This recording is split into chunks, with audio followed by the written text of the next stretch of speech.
Good evening. I'm Laura Bayless, and I'm the Vice President for Student Affairs here at Fitchburg State University. And it is my privilege to welcome you to our campus for tonight's third Congressional District Debate, sponsored by the Sun of Lowell, the Sentinel and Enterprise, and in partnership with Fitchburg State University and the Boston Globe. Herald, Boston Herald. I'm never going to be invited to do this again on behalf of Rich Lapidus, our president. The Boston Herald. Okay. The university has collaborated with the Sentinel and Enterprise to present many of these political events over the years, from municipal and local legislative races to events like tonight's congressional debate. We believe that the university should be a safe place for the exploration of issues and ideas, and hosting this forum is an embodiment of those values. We also believe that these events provide a critical service to educate the community about those who would represent them at the local, state, and national levels. On behalf of the entire Fitchburg State community, I would like to thank all of you for both watching this event in person and on Access TV. And I hope tonight's debate provides all of you with insights into the candidates and the issues facing our district. I would now like to introduce Tom Zupa, the managing editor of the Lowell Sun, who will be moderating tonight's event and to make some further welcoming remarks. Mr. Zupa.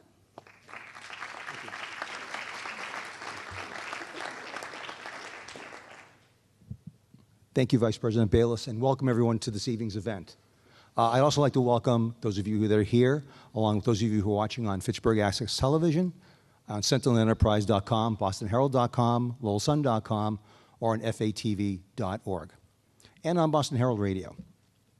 Tonight, you'll meet candidates for the Democratic nomination in the 3rd Congressional District. 35 communities stretching from Haverhill to the north and east, Hudson to the south, and Gardner and right here in Fitchburg to the west.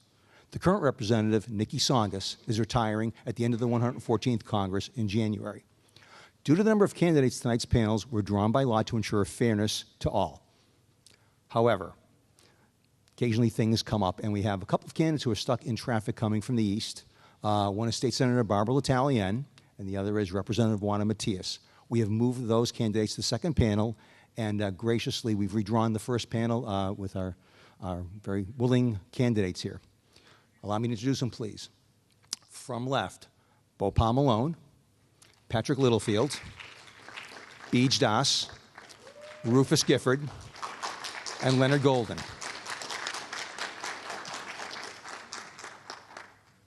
Our questioners for this evening are Hillary Chabot, political reporter for the Boston Herald, Peter Jasinski, reporter for the Sentinel Enterprise, and Paul Weiser, political science professor right here at Fitchburg State University.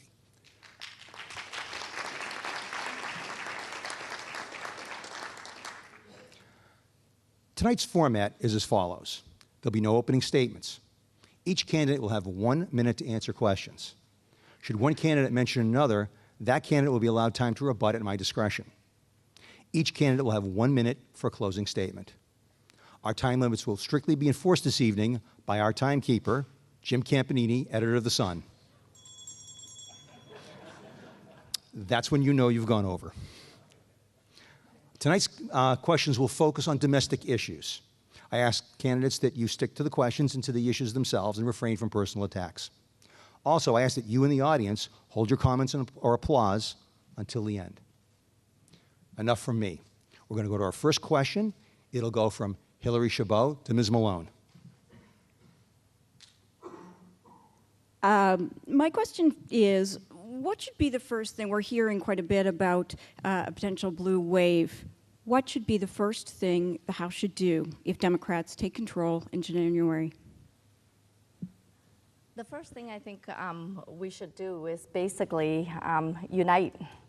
I think there's, in terms of our party, I don't think we have a strong message. The blue wave, I'm glad that there's a lot of people running and there's a blue wave movement. Our party doesn't have a strong message, and I think it's important for us to unite and be committed to each other and make sure we have a strong speaker. Hopefully, we will have a strong speaker, and whoever that is, we should go and support them and make sure that we all work together for the best of our people. Thank you, Mr. Littlefield. So I'd like to see the Democrats take the infrastructure issue and own it. So I think there's a tremendous, this is around jobs in the economy. This is about, specifically here in the 3rd District, creating what I'll call both physical and digital infrastructure that's going to make us stronger and kind of more relevant.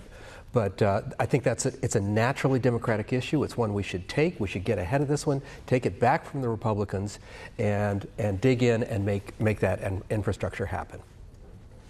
Thank you, Mr. Duss. The blue wave should be a green wave. We need to force the federal government to rebuild the EPA, and we withdrew from Paris. We need to make sure that we do things in the legislature that rebuild that. The $1.7 trillion tax cut that Trump put through, anyone making more than $250,000, we reverse those tax cuts on those people. And we take the 2% we spend on infrastructure and transport, increase that to 4%, and take that from the 15% we spend in our federal budget on military spending, we cut that a little bit there. Very good, Mr. Gifford. I would say the first thing we have to do is unite as a party, as Bopa said. I think that my least favorite question I get is, are you a Bernie Democrat or a Hillary Democrat? Why do I hate that question? Because it speaks to the challenge we have as the party, that we can't move beyond the 2016 election. And it's been such a hangover for us. So what does that mean? It means that we have to unite as a party and stand for something, not just against the Trump presidency. What does that mean? I think we need to stand for big ideas. I think as a party, we need to come out with a platform that is actually reminiscent of some presidents we've seen in the 20th century. Platforms like we've seen from FDR, like John F. Kennedy, and like Bill Clinton and Barack Obama as well. But let's stand for universal health care. Let's stand for infrastructure and green jobs and student loan relief and immigration reform. Let's unify as a party and do just that. And next thing I would say is we should also identify next generation leadership too. Let's identify younger people and people of color with diverse backgrounds and different perspectives. That's got to be the future. We got to stand for the future. Thank you, Mr. Golden. I think the first thing we have to do is look at the last results of the last presidential election and why we lost. And the reason we lost was because we ignored a large sector of the country, the Rust Belt. We had a candidate that called them deplorables. And I think we've got to reach out to these people. It doesn't mean we have to buy in to the concerns and agendas that they were expressing, but it does mean that we have to reach out and work with them, solving the problems that they were experiencing. And because basically, they're the problems that the whole country is experiencing, and they have to do with the economy. We have a very weak economy right now. Economic growth is less than 2%. Wages have been stagnant for the past 20 years. So I agree, we need to reach out and look back at some of the things that have worked in the past, some of the presidents that have been successful. John Kennedy and Lyndon Johnson were very successful in getting this economy going with tax cuts for middle and lower income people. I think that should be part of our agenda. We need to fight for a higher minimum wage so that those people who are on the lowest end of the economic sector will have higher wages. And those corporations that got those generous tax benefits in the last session of the Congress that Trump signed, I think that they need to give something back. If they're going to keep those tax cuts, they need to train, hire, and retain jobs here in America. So I think if we have that strong message on the economy, reaching out to people that we lost in the last election, that will be a strong majority party for the future. We'll now go on to our next question. Peter Jasinski from the Sentinel Enterprise. To Mr. Littlefield. Good evening. As reported in the Herald, the Sun, and the Sentinel and Enterprise today, inner cities in the 3rd District have been largely bypassed by the economic boom of the past few years. What should Congress do to raise income and opportunity in inner cities? Yeah, so we need to come at that from multiple directions. At one level, I'd like to see us raise the minimum wage to $15 an hour, just because we need to get to a living wage. That's kind of a floor, and then we need to index that to inflation so it moves up.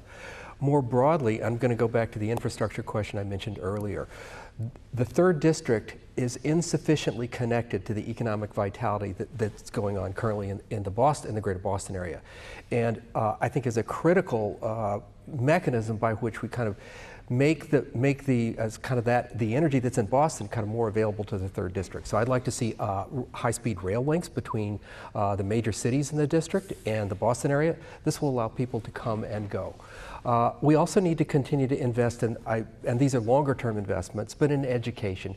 Education is the key to everything. It's the foundational public good that we had the wisdom to begin to invest in the beginning of the 20th century and then in the middle of the 20th century. So we've got to continue to invest in public education to make sure that the people in the inner cities are equipped to compete effectively in the economy to come. So those are some of the things that I think we need to do.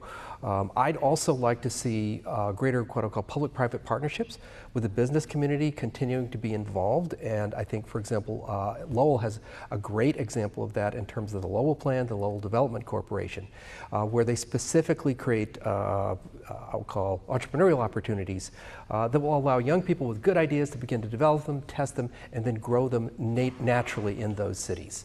So those are the areas where I'd like to focus to create entrepreneurial and economic opportunity within the inner cities. Mr. Das. Thank you.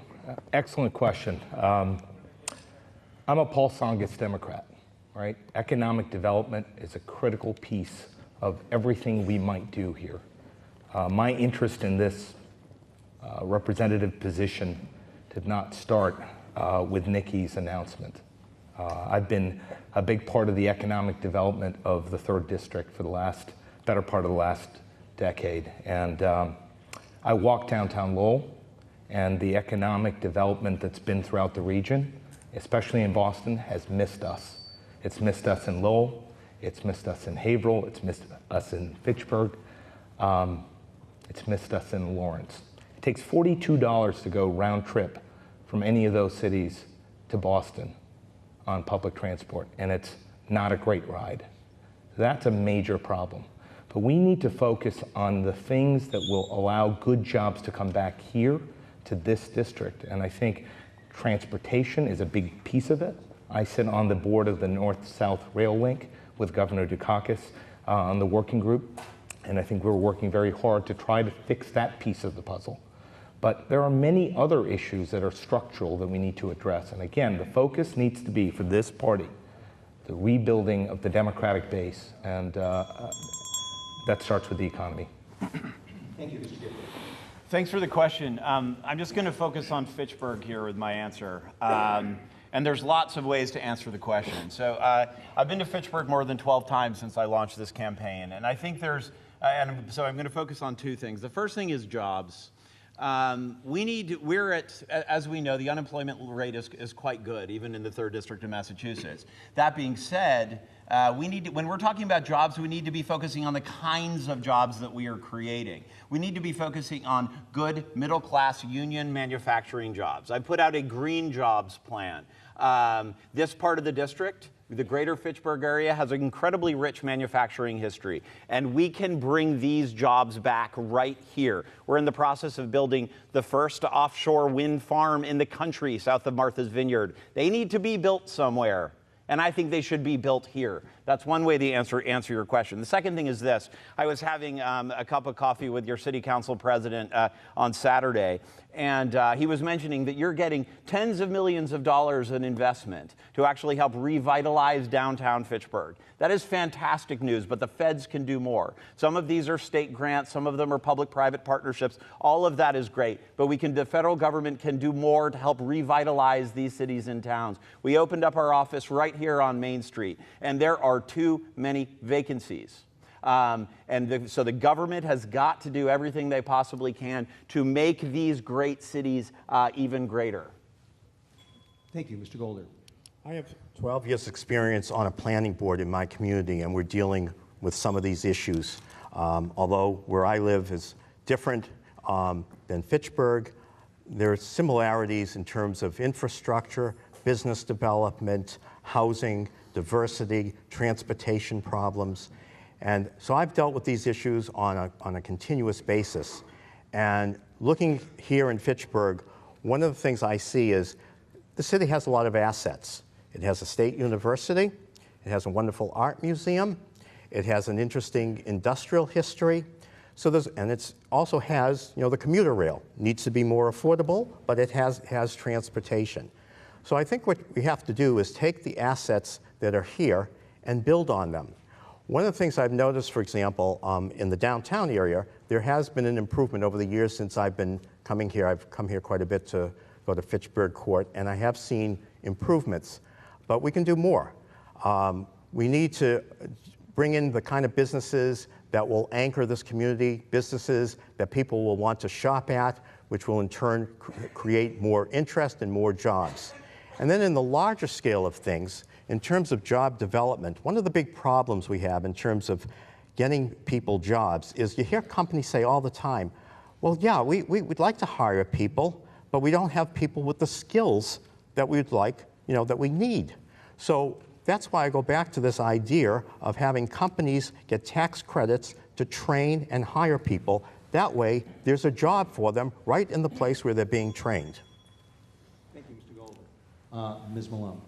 So since we're here at Fitchburg State University, and personally, I feel that I've achieved my American dream because I received a good education. I feel that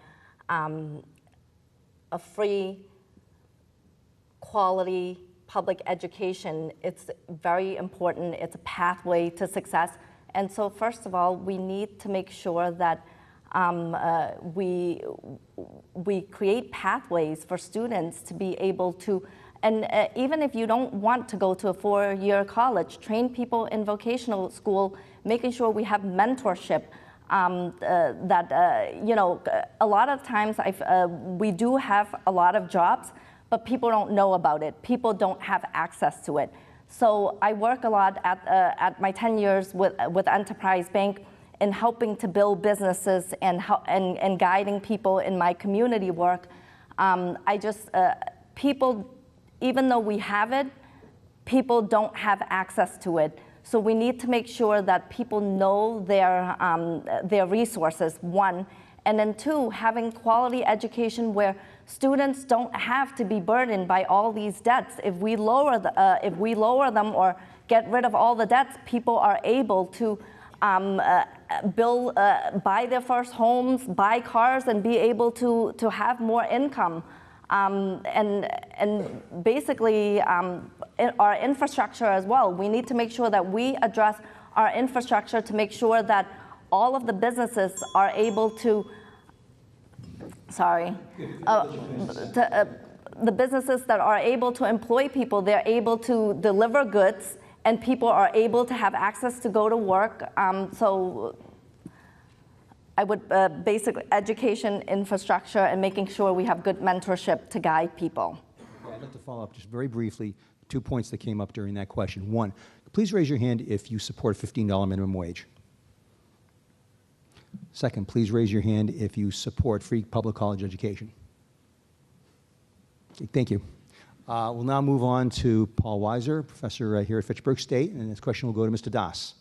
Thank you, and good evening to all. The opioid epidemic continues to be a plague to both this state and the nation. Has Congress done enough to deal with this problem, and if not, what still needs to be done? That's a great question. It's tragic. I walk downtown Lowell a lot, and our offices at our company are only a couple of miles away. Our campaign office is in downtown, and I live downtown, and you see it every day. The police chief of our neighboring town in Tingsboro has done a lot to add, like any of our police chiefs in this community, to add Narcan, and availability of Narcan is obviously very important. The price has gone up, but it takes $94,000 per admitted patient to a hospital for an overdose. $94,000. That's going to be a massive amount. Luckily, Medicaid has been available for some of that, but Congress has allocated a paltry amount to fight it, number one. And number two, it has to start with early childhood education.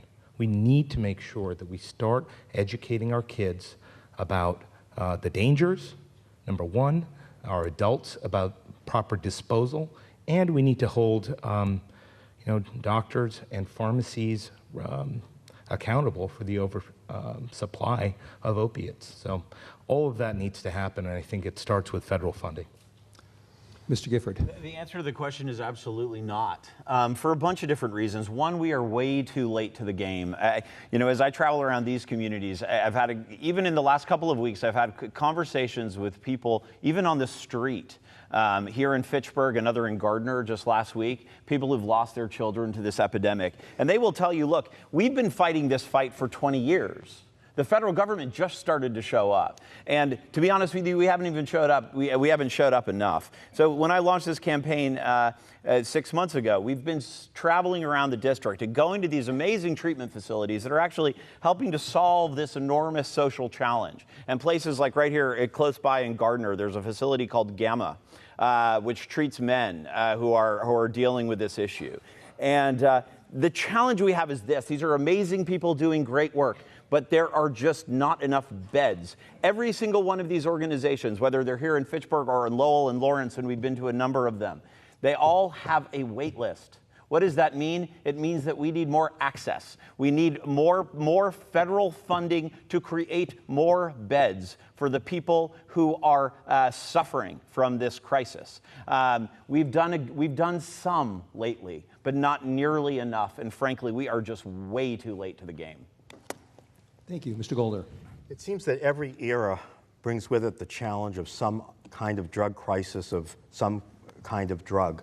I was a social worker back in the late 70s and early 80s, and cocaine and crack cocaine were the major drug problem then, and opioids are the problem drug in this era. And when it comes to this whole issue, in some ways it's comparable to the problems of crime and education.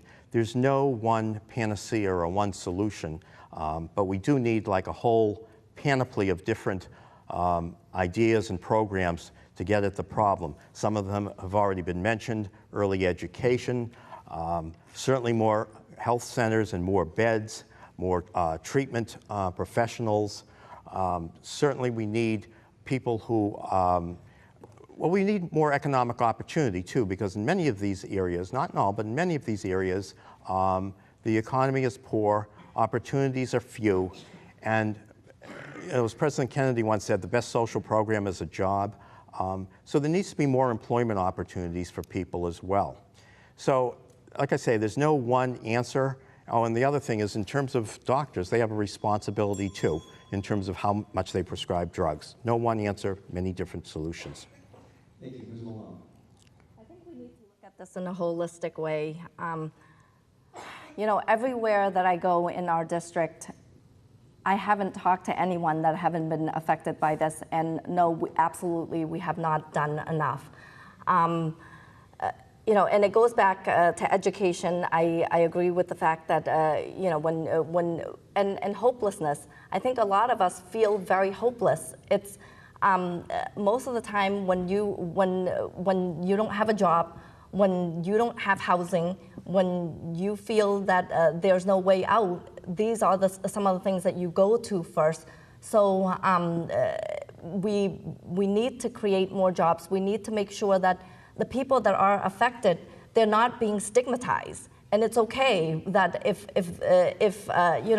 they've gone through this, we accept them. We create beds. We make sure that if they go back to it, that it's okay for us to support them. So having prevention, education, and making sure that we we partner with everyone, not just partnering with businesses, with nonprofit organizations, with others, to make sure that we have a system in place to help our community, because it affects us all. If we have our community that are not being supported, all of us, we're not going to be able to achieve our dreams. And Mr. Littlefield. Yeah, so this is a terrible national tragedy. I think the figures are 115 people die every day from opioid overdoses.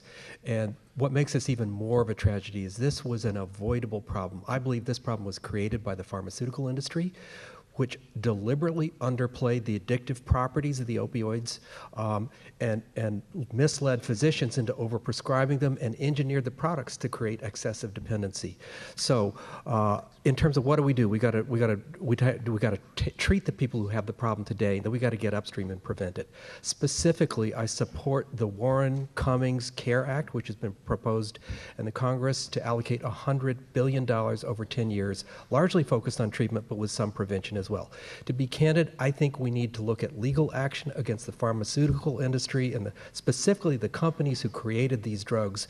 Think back to the asbestos industry.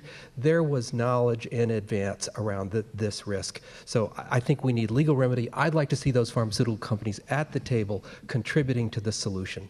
But in the meantime, we've got to get money into the treatment programs. To Rufus's point, we don't have enough beds. There's a waiting list a mile long at every facility that I've been to, and we need to get on that pronto.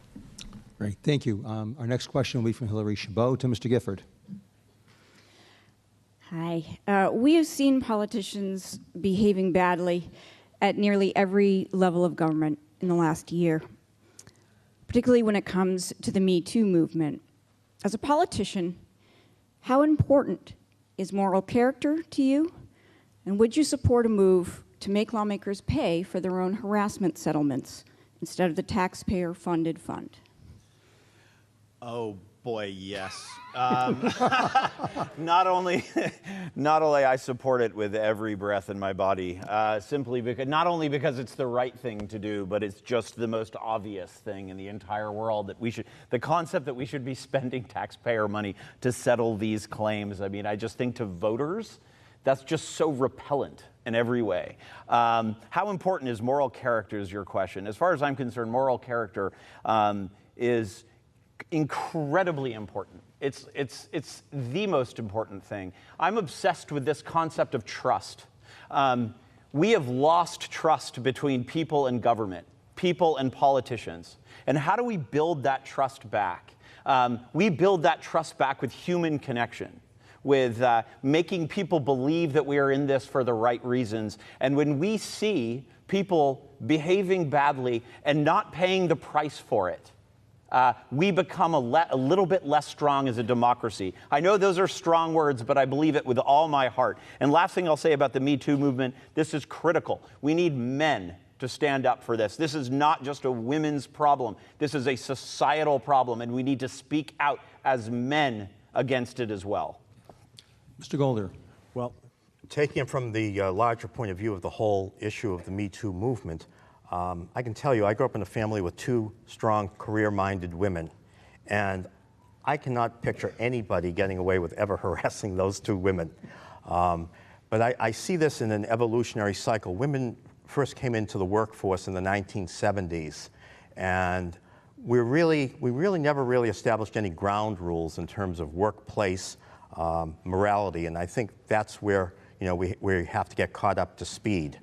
And I think that there needs to be preventive programs in place, I think is the most important thing. And in some cases, they have preventive programs where the head of the company doesn't even participate. And that's ridiculous because the head of the company is the one that sets the moral tone. And sometimes, unfortunately, the head of the company may be one of the people that may be involved in the situation. So I think more needs to be done in both public and private sectors on this issue. But to answer your question about moral character, I think moral character is important in general, and certainly even more important in the people we elect to office. And yes, I don't want to see the public funds have to be used for the moral ineptitudes and turpitudes of political officials. They should have to pay out of their own pockets. Ms. Malone. I think basically everything that I've been hearing that has been coming out, it's just disgusting. I don't know how these people can live and look at themselves in the mirror or go to bed at night knowing these are the things that they've done. I mean, there's no, I just, you know, there's no, from what has been going on, it's not just about education of what is right and what is wrong. It's wrong, period. It's wrong. It's wrong for women to be treated that way, and it's wrong that in the past we weren't listening to them. And I'm so happy that they're brave, they're coming out, and they're talking about it, and we believe them. And that's how it should be. So yes, there's a moral character is very important, especially when you're in that position. You're a leader. You're a leader. You're not some sort of you know. It's and no, we should not be using our tax dollars for their lawsuit. They should be paying it themselves, and they should be held accountable and be punished for the things that they've done. Thank you. Mr. Littlefield. So tactically, no, we should not be using public funds to pay for somebody else's transgressions. Two, the Me Too movement is long overdue, and I welcome it wholeheartedly. Three, going to your question around moral character, it's one of the foundational issues. I think if you talk to people in the public, there's this sense that that you know, people up at the top are getting away, that there's a double standard, that they're not held to the same level of moral kind of responsibility that people who have to work for a living day to day are held to. And that, to Rivas' point, erodes trust in government deeply, deeply. So, so moral character is essential. Even the phrase, we hear the phrase drain the swamp, right? What does that mean? What is a swamp? Well, the swamp, that term is used and it refers to, in my view, this sense that morals and ethics don't count in Washington. So it's a foundational element. We've got to recover it. If I'm elected to Congress, I will endeavor to be as morally transparent and upright as I can be. So, all right. We've got to raise everybody's morals. Okay. Thank you. Mr. Das. It's completely, can you hear me? There we go. Completely unacceptable. It's completely unacceptable. My company has a zero tolerance policy against sexual harassment, against harassment based on any factor, and we've used it. We've terminated people at the first sign of an infraction. I will not tolerate it in my congressional office. I've never tolerated it in my life. This is something a little bit more though, right? It's about any factor. It's about power imbalances. It's about gender imbalance. In 1972, when my mom got her job at the University of Massachusetts, back then it was Lowell State, she was offered a salary that was less by about 20% than male professors starting the same year.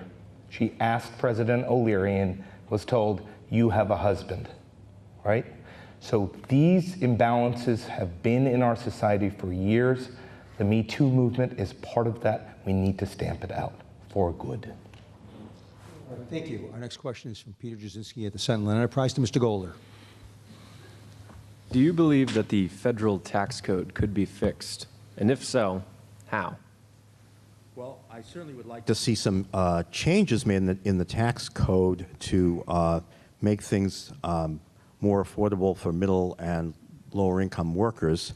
But they pretty much would draw on what we have now. In other words, we have an earned income credit right now that I believe is around $15,000. I would raise that to $20,000. We have a middle income tax code that is about 25%. I'd like to see that reduced to 22%. I think that would help people, working people, people in financial need, and also would help the whole economy by putting more money in their pockets. They'd go out and spend more. Companies would have to hire more people. Economic growth would advance. So those are the kinds of changes I would like to see. In terms of any major changes in the, if we look at the Trump tax bill that was just passed, I don't like the fact that the estate tax was completely eliminated. I like the fact that before that there was a cap. I believe it was like $700,000 was non-taxable in terms of estate income, but after that you had to pay a tax. I think people who inherit over that amount of money, can afford to pay a tax. So, these are some of the changes I would like to see, in terms of how we tax people. Okay. Ms. Malone. I think right now the tax basically just benefit the top 1% and corporations. It doesn't benefit, it benefits people right now, but at the same time, in the long run, it's not gonna work. We're gonna create more debts. We're gonna be leaving this to our kids, which is not fair. So I don't think our tax right now it's fair to the people of our district. Basically, in working with a lot of small businesses or a lot of businesses as well, it's important we all help each other out. These businesses, they benefit from people, from us contributing and from us spending, and so corporations should be reinvesting in people, we shouldn't be giving corporate welfare. We should be helping people. Thank you. Mr. Littlefield. So yes, we can fix the federal tax income, but let me tell you what I think that means to me. I don't believe that we have enough revenue in the government, and so I think we need more revenue. And fixing it to means two things in particular. One, I think the people at the top need to contribute more, and we need to lighten the load at the bottom. So I would do several things immediately to try to kind of redress what I think is a regressive system. First of all, I would treat the qualified dividends as ordinary income. Today, it's taxed at 15 or 20%. That needs to go up to 30, 33%. I'd like to increase, essentially, to add brackets which increase the rates on passive income. So today, capital gains is at 15 and 20%. As you move up the income scale, I'd like to see that at 25 and 30%.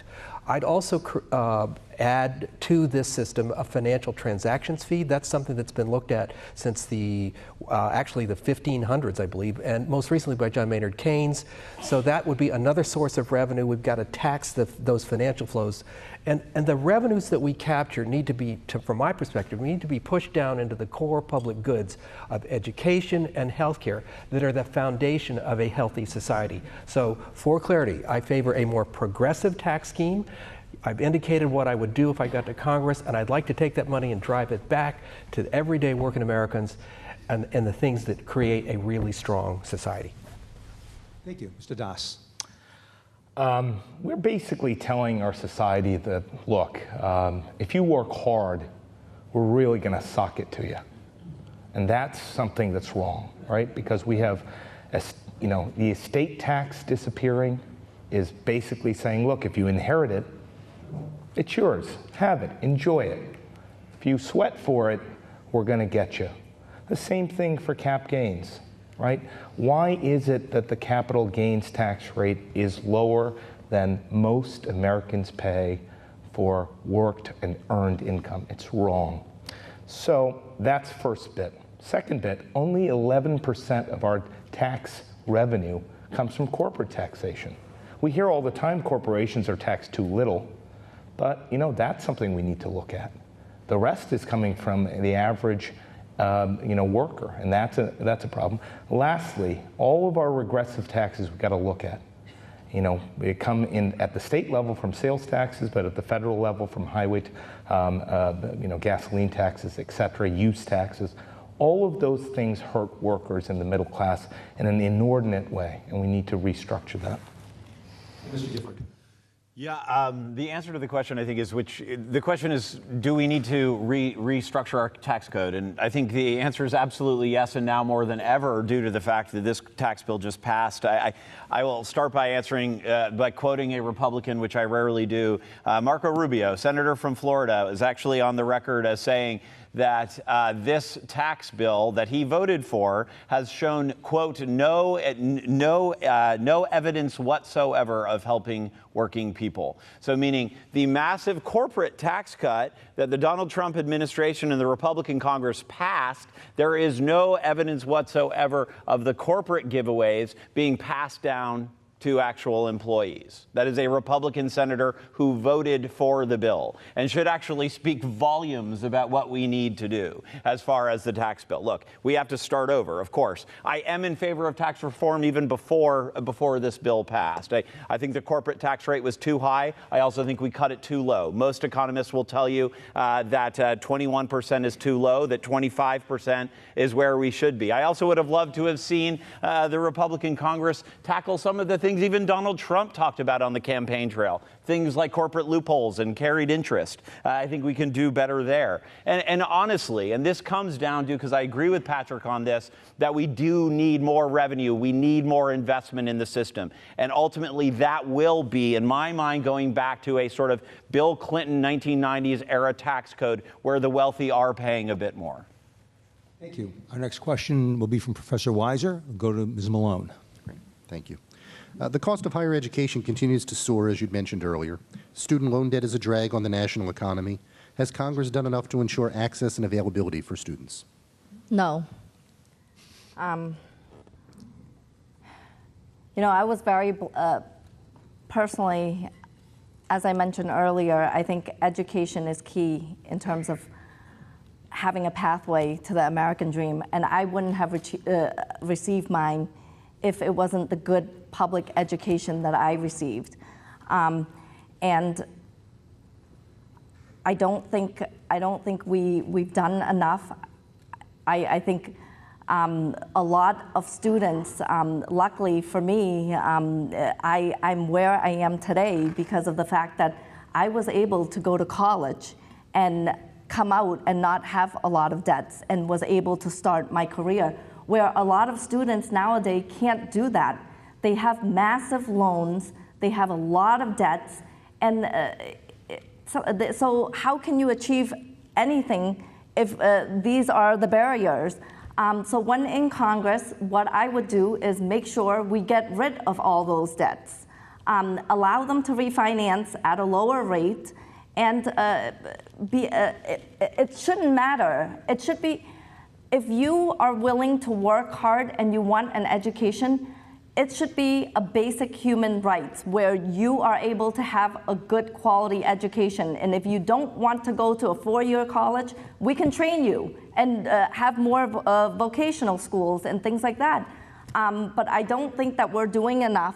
And because of that, our economy is lacking. We have, we don't have, we can, I truly, truly believe that we can do better.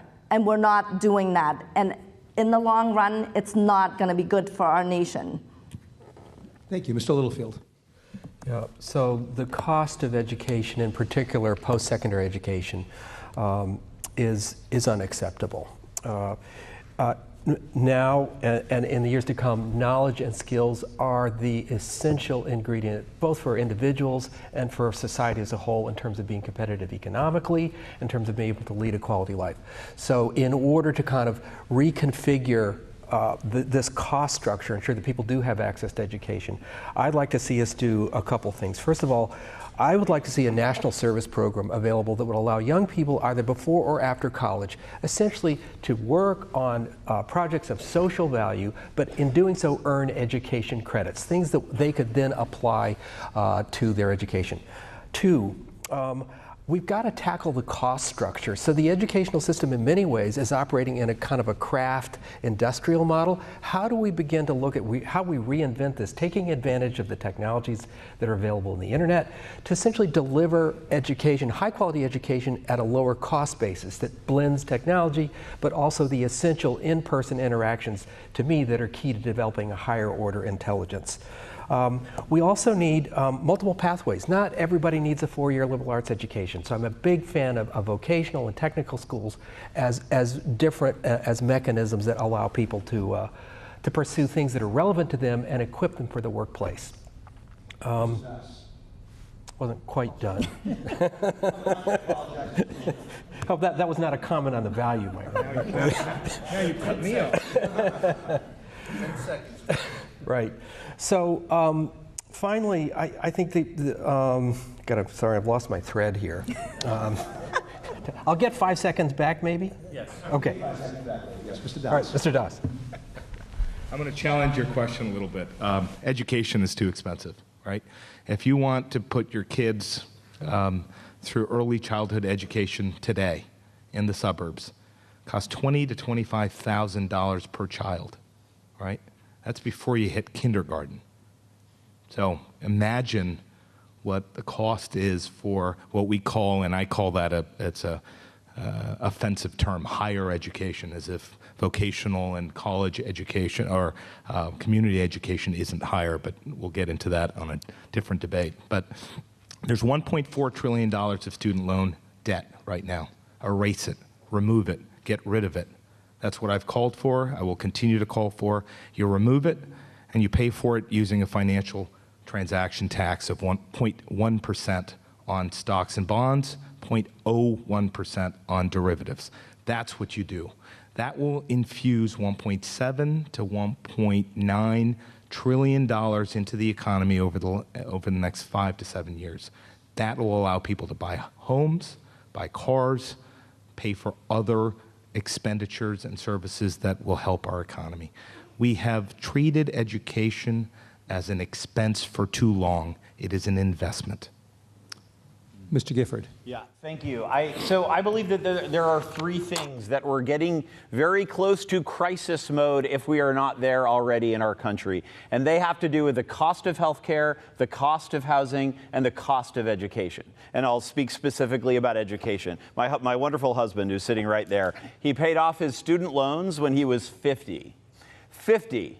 Now, we graduate young Americans from college and expect them to buy a house, get married, and start a business. How do you do that when you have, in so many cases, and you hear story after story about this around the 3rd District of Massachusetts? How do you do that if you're saddled with 6 figures or more worth of debt? You simply cannot do it. So the government needs to do 2 things on student loan debt. First of all, we got to do some sort of quick fix. I think it was Bopa or Patrick mentioned the refinancing. This is so obvious. You could be paying a 7% interest rate on your student loans and paying a 3-point-whatever% interest rate on your mortgage. The banks are ahead of the federal government as it relates to refinancing. That is crazy town. And I want to sit across the table from a Republican congressman who's not going to co-sponsor a bill with me on the first day of the legislative session that's not going to be able to let young people refinance their student loans. Secondarily, I love the service component. It wasn't that long ago in American history that you could serve the country and actually get free college education, something called the GI Bill that I think a lot of people in this room know exactly what that is. We need to increase this service component. We need to think big on this because we simply cannot saddle our young people with debt the way we are right now. Mr. Golder. Well, to put this in biographical terms, I graduated law school in 1980 with a student loan debt of $7,500. My son graduated law school just a few years ago with a student loan debt of $140,000. And the income levels have not improved that much to pay off a $140,000 loan debt. I think we need to do 2 things. Number one, never mind refinancing, we need to eliminate the interest on student loans. That cost has been estimated to be about $53 billion. How is the government going to afford $53 billion? Well, there seems to be a wall that the president wants to build down by the border that's estimated to cost about $40 billion. I think that eliminating that might help go a long way to paying for that $53 billion. The other thing is, when we talk about public service, and that's something I proposed months ago, I want it done in a very career-oriented way. I mean, yes, it's great to have programs like AmeriCorps, mainly, for kids that graduate college and they're not sure what they want to do for a career, so they do some public service. It's great. I'm all for it. But for the people that want to get started on a career, I want them to have the opportunity to eliminate student loan debt, get loan forgiveness for doing something public service oriented in their career. And every single career has the opportunity for a public service kind of benefit to this country, whether it's theater arts, whether it's if you've got an MBA and you're working in a corporation, if you're doing something to hire and train people in inner cities, any one of these things, doctors doing work in inner cities, where there's need for more specialists, you name it. Anyone who does something, whatever their career is, in something that's public service oriented, gets loan forgiveness for every year of service. So that's my plan for what we can do to help make student loan more affordable. And that applies not just to regular education, also vocational education as well. Thank you, Mr. Littlefield. I believe I owe you 10 seconds. So I agree with what everybody's been saying about the needing to relieve student loans. But what I want to shift to is say, you hear a lot of conversation around the focus on science and technology, the STEM subjects. They are important. We also need to continue to teach civics and public policy, because the other side of the economy is good government. And if we only teach people technical skills or business skills, we're missing out on a vital part of what we've got to do. So it's a passionate call for more kind of civics and public policy in our education system as well. Thank you. Thank you. We're going to shift gears just a little here. We're going to have a very quick lightning round. Please, 5-word answers, which means no more than 10. Some of these are yes and no. Okay, and we'll start this round with Mr. Littlefield. Should congressmen have term limits? If so, how many terms? So I'm not a big fan of term limits. Lightning round. So yes or no? No, if we did them, not before you have 5 or 6 terms. Okay. Mr. Das. Generally, no, but I would say 5 terms is the limit. Mr. Gifford. No, and I just want everyone to be real honest that that's not a selfish answer at all. This is, I don't believe, this is not, we should not, no. Okay. Mr. Golder. Well, I'd say 4 terms, but if you take a hiatus and you want to come back and run again, that's fine. Okay. And Ms. Malone. Yes, I think we should change it, though, instead of 2 years to 4 years, 3 terms. Okay. Thank you. Next question. Mr. Das, what's your favorite alternative form of transportation? Ooh, interesting. My favorite alternative. Define alternative. Yeah. Anything that doesn't involve a car. Wow. Okay. Well, environmentally friendly, you've got to go with rail transport. Okay. Mr. Gifford. Look, I spent 4 years as the U.S. ambassador to Denmark. I'm going to go real old-fashioned here, the bicycle. Mr. Golder. Got to say trains. I was a student in Europe. It's a wonderful system. Ms. Malone. Bike as well. I enjoy riding. Mr. Littlefield. Walking. Okay. Excellent. Okay. Next question, and we're going to start with you, Mr. Gifford. This is a question that some of you answered at the UMass Lowell Boston Globe debate, and some of you didn't get the chance to. So, will you vote for Nancy Pelosi for Speaker? Yes or no? I would, simply because I don't think the first thing the Democratic Congress should do is engage in a leadership struggle. Okay. Mr. Golder. I would certainly give her a chance. She did a great job with the Affordable Care Act. Ms. Malone. If she has a chance, yes, I would support her. Okay. Mr. Littlefield. I think it's time for a change. Okay. And do we start with you, Mr. Das? No, we did not. New blood. New blood. Okay. Very good. This question goes to Mr. Golder. Should the state give up daylight savings time, join the Atlantic time zone, or keep the status quo? Well, as somebody... Please get better. Well, is this a lightning round too? This is lightning round 2. Very quickly. Yeah, as long as all of the New England states go along, yes. Okay. Ms. Malone. Change it. We don't need it anymore. That was in the past. We're here now. We don't change it. Yes. Okay. Mr. Littlefield. I'm sorry, the question again? Give up daylight savings time, join the Atlantic time zone, or keep the status quo? Give up daylight savings time. Okay. Mr. Das. I would do it as well. I hate losing that hour. Mr. Gifford. I'm actually quite comfortable with how we're doing it right now. Okay. Good. 2 more questions very quickly. Ms. Malone, we'll start with you. If you could remove one news program from the airwaves, what would it be? Fox. Fox in general or anything specific? Fox News. Okay. Mr. Littlefield. Ditto. Concur. Mr. Das. Fox used to be the worst. Alex Jones, InfoWars is even worse. Mr. Gifford. I mean, if we eliminated Fox and Friends, what would Donald Trump watch? It would be a combination of Fox and Friends and Sean Hannity. Okay, and Mr. Golder. Well, I'll go with Laura Ingraham. I start throwing things at the television when she speaks. Okay. Last lightning round question, probably the question that will decide whether or not you win this debate. Believe it or not, Mr. Littlefield, we'll start with you. Which Boston sports team will be our next world champion? Tough. I'm going to go with the Sox. Sox. Mr. Das.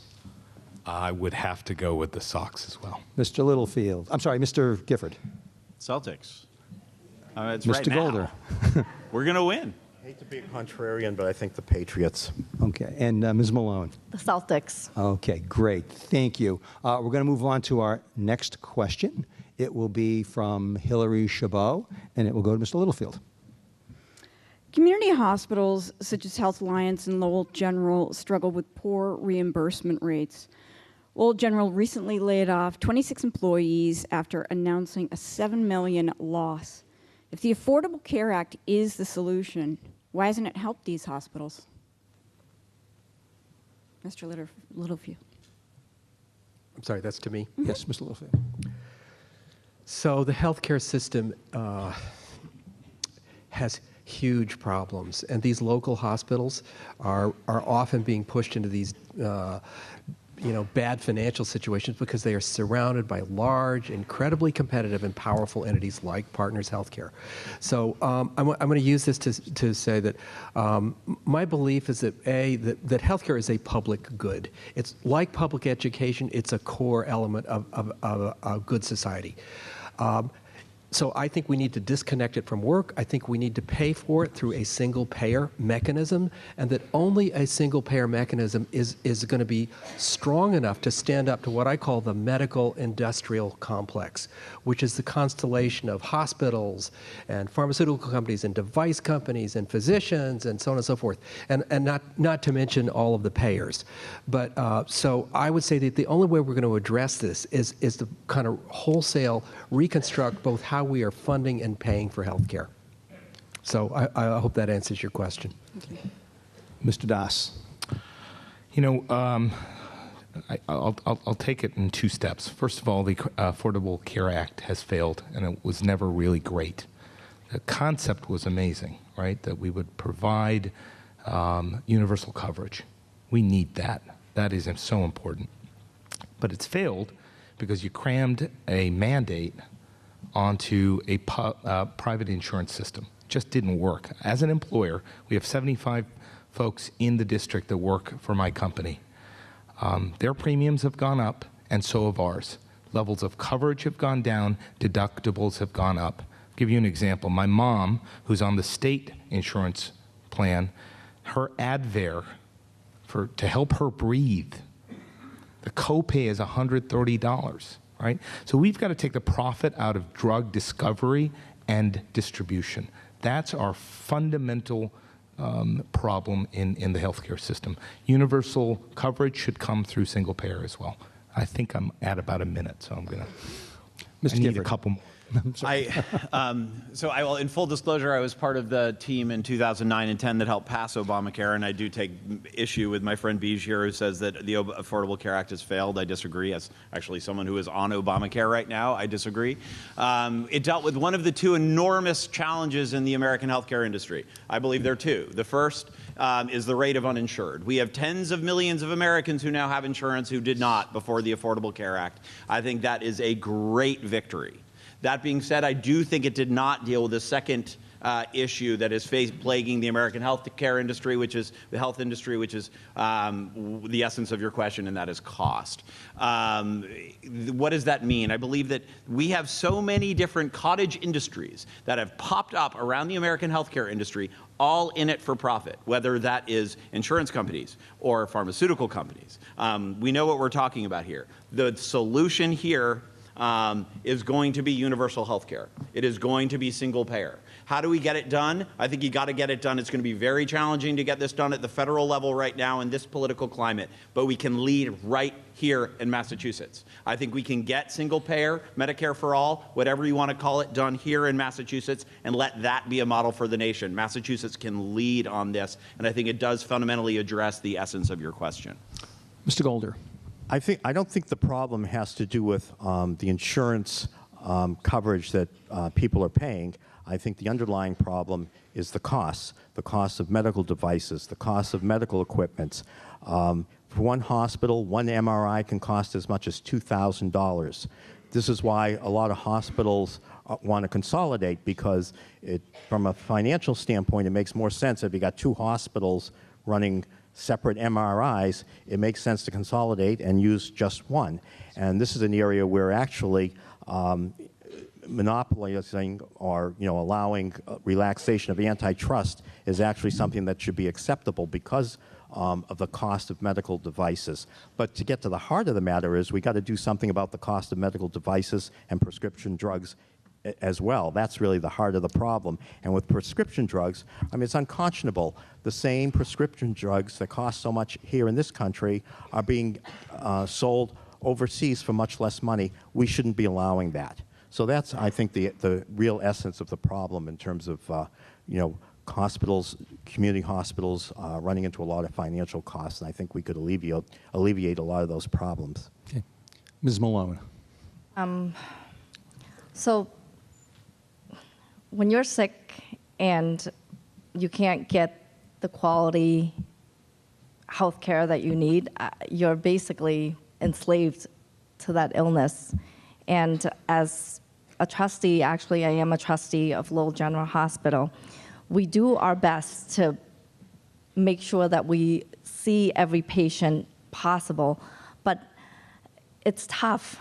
It's tough when we have this complex system that it's too complex for even our doctors, and we actually we're in a community that's unique as well, where there's a lot of immigrants that don't know how to navigate through the system. So I feel personally, I'm like an educated person, and it's tough for me to navigate through the system and imagine someone who can't do it. So we need to change to Medicare for all, where it's easier for our patients and easier for our doctors and easier for everyone.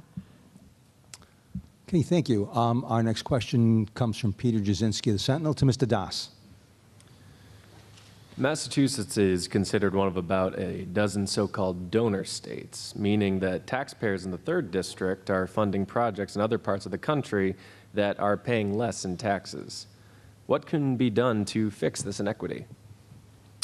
The first thing that can be done is elect a new president, right? I think that's fundamental. I think President Trump has done more to damage in the rewrite of the tax code. The places that did not vote for him got hurt badly, and there's no other way of looking at it. I think Massachusetts has always been a leader. I'm proud to be from the state. When I travel the country, I'm proud to say I'm from, the 3rd district, and more importantly, to pay more than our share. We have on the coast always done so, but it is a question of equity. We're not getting the same federal resources that we once did, and we're paying more, and we need to fix that. I will go back to, my friend Rufus for a moment to use the remainder of my time. President Obama had a real opportunity. He had majorities in both houses, and he could have passed universal coverage. This was a failure of leadership, and I hate to say it because I loved President Obama, but he could have done more. Mr. Gifford, I'd like you to tackle this question, and I'll give you maybe just a little bit extra time to respond to Mr. Das. I think, well, we're gonna, I think, fundamentally disagree on this, whether or not we could have gotten single payer done in 09 and 10. I think those of us know in Massachusetts we lost a Senate seat over this issue, and we know how contentious it was. And I know anyone who worked with Nikki Tsongas knows how virulently the public was opposed to even Obamacare back in 09 and 10. So I do believe it's a little bit of Monday morning quarterbacking, honestly. I wish to God that we could have gotten it done back then, but I don't believe that it was politically possible. On this issue, look, I got to say that I believe that we need to I'm a believer in community. We are, for all of the challenges that we continue to have in society here in Massachusetts, we have led from time to time on everything from public education to marriage equality, and I think we can do more in sectors like green jobs and biotech. I want to see us continue to lead. So I don't consider that the substance and the premise of your question an enormous problem. I want to see us, I want to see the United States of America, I want to see us look out for our fellow man. I want to see us support people who have it a little bit more are a little bit more challenged than we are. I think that is very American. That's how I view the substance of your question. Wealthier states will always be paying a little bit more and supporting those who are not quite as wealthy. I don't think that's a fundamental challenge in society, and I actually think that that is what we are and what we should be. Mr. Golder. It's kind of ironic because I had this argument with some friends from Memphis who claimed that Massachusetts per capita was getting more money from the federal government than Tennessee, and I beg to differ when you look at the total volume of money. But I think what we have to look at is what's being distributed, what kinds of programs, things that are worthwhile should be coming to Massachusetts, and they should be coming to other states in the country too. Things that are unimportant or foolish, like a Lawrence, I hope there's no Lawrence Welk fans here, but a Lawrence Welk museum somewhere in South Dakota, federal money going there is foolish. As is money that would come here, say, for some grant or study that wasn't going to produce anything. I think the first thing we need to do is to get the Democratic Party in control of Congress so that we can prioritize what are important needs, and then look at what's important and fight for those things, and fight for them for not just Massachusetts, not just this district, but for the whole country. Ms. Malone. So when I first came to America, we had nothing. And basically, I had a lot of people giving us their time, everything. We wouldn't be where we are today if it wasn't for, people taking the time to mentor and help us. And when I was a young girl, I couldn't pay them back. So the thing is, but I always knew that, for every good deed that people did for me, I always feel like, when I have the opportunity, I will give back. It doesn't matter to who it is. So in terms of this question, we need to reinvest in each other. It might not be equal. It might one part might need it more, and we might be taxed more. But the thing is, it's important for us to look out for each other, to take care of each other. And who knows? I'm a prime example of when you reinvest in a person, in someone's life, that person continues to give back, and that's what I've done for as long as I can remember being here. In addition to working, I've been giving back. I've been doing all that I can to give back to the community. So we need to take care of each other. We can't thrive. Each of us cannot thrive if our country, if our people aren't thriving. Mr. Littlefield. Right. So I support my colleague Bofa here.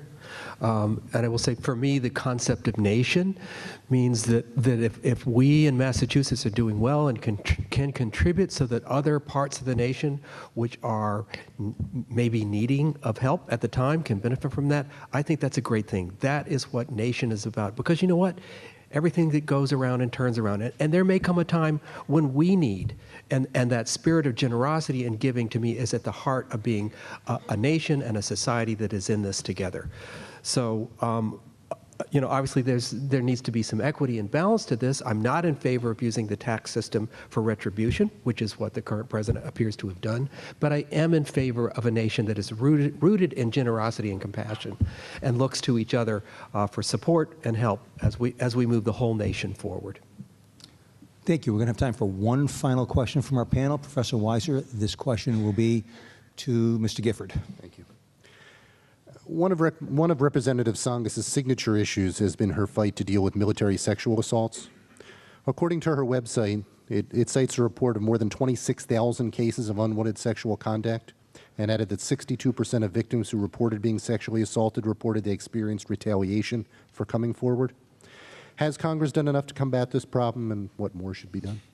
Absolutely not, and it speaks to, I think, the larger way we treat our veterans more broadly. I think that Congresswoman Tsongas has shown tremendous leadership on this issue, and I really do tip my hat to her. And on this and on so many different issues, which any one of us that makes it out of this primary and wins the election in November, hopefully will continue a lot of these same initiatives. But to speak specifically, I think countries should be judged based on the way they treat the men and women who have fought and in many cases have been injured or died for their country. We should be judged for it. And the VA right now is shameful. And it should not be. It does not have to be. To me, it's two things. And it goes to the essence of the issue because it is connected to this issue of sexual assault. It should be about money, funding. I mean, if you talk to the folks who work at Bedford Hospital, Bedford VA, which serves so many people from the 3rd District of Massachusetts, there are enormous funding challenges. We hear it everywhere we go. But secondarily, and this is almost more important, it's leadership. Leadership, leadership, leadership. We have not seen leadership at the VA, and I think it's led to some of the real moral breakdowns that you sort of are articulating right now. I know you may be speaking mostly about active duty, but I think it's connected to this entire conversation about how we treat veterans in our community, and it should be about money and leadership. We should be investing more. Mr. Golder. First of all, there should be whistleblower protection for anybody that comes forward that has a complaint that's meritorious, so that there's protection and non-harassment, and a protection mechanism for people who come forward so that they're comfortable coming forward and not going to be harassed or punished. Secondly, it goes back to the issue I mentioned before, in general, in society in general. We need, more preventative programs. And right here in the military, that should start with people who are in the high command of the military being a part of and participating in preventive programs. And thirdly, from a legal standpoint, in terms of any statute of limitations, there should be a reasonable amount of time for somebody who's been harassed to come forward. Generally speaking, in legal terms, 3 years statute of limitations seems to be a reasonable amount of time. 180 days for many things are oftentimes too short. But I think, mainly, as I said, I think prevention is the key, and leadership, being involved and conducting the preventive programs is the most important thing. Ms. Malone. First of all, I want to thank the people that are protecting us and, protecting our freedom and us. And I don't think that we have done enough to protect them.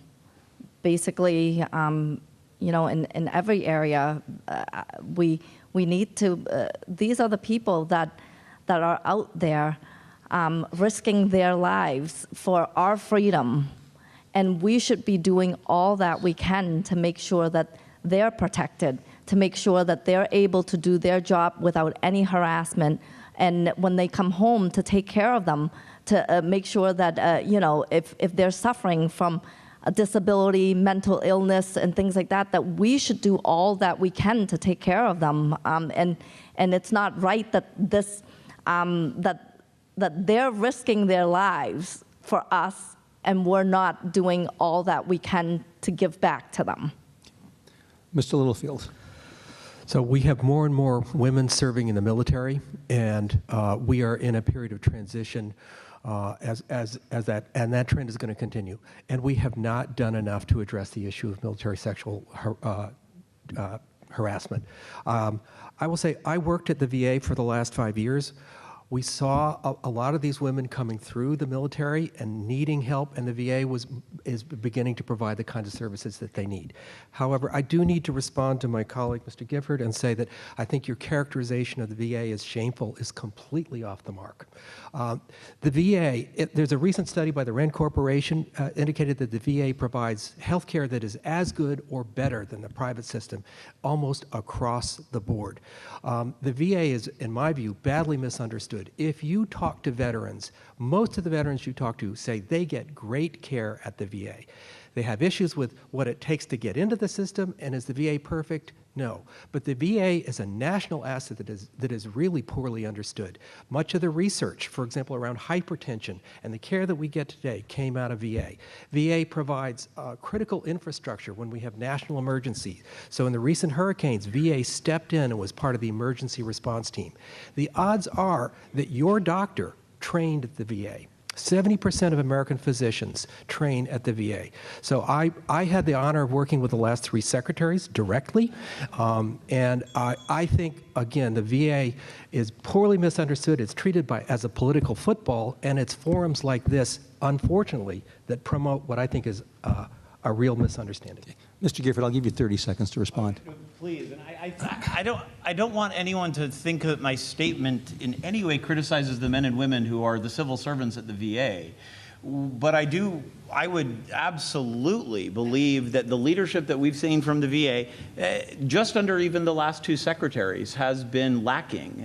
And it just in the nomination of Ronnie Jackson as to be the next VA secretary, somebody who was not vetted, as far as I can tell, had never had any management experience, speaks to how the Trump administration thinks of veterans. And to me, that is shameful. It just simply is. And right. It does not in any way condemn the men and women who do the amazing work at the VA every single day. Great, thank you. May I respond? 30 seconds, then we'll go to closing remarks. Ronnie Jackson was a terrible nomination, but that was not VA. VA has had 4 secretaries in the last 5 years. Right. No one who is thrust with that sort of leadership turnover can manage an organization of that size. But that's my point. So, but it's not VA that's shameful. It's the process which repeatedly turns over leadership.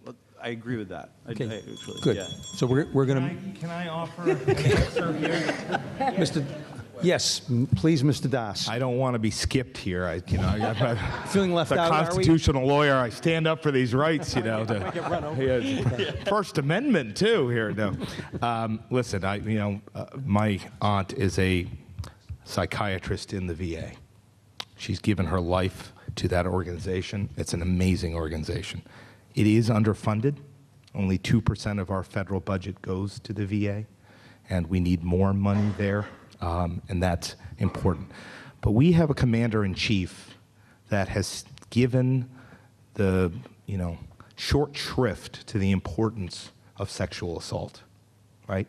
So how can you have a commander-in-chief who does that and have a government organization that reports ultimately to him not doing that? So that's a problem. I salute Congresswoman Tsongas for all of her hard work. We just need to do more. Great. I think we're going to go on to closing statements then. Last question went to Mr. Gifford. Mr. Golder, we'll start with you for closing statements. 1 minute, please. Okay.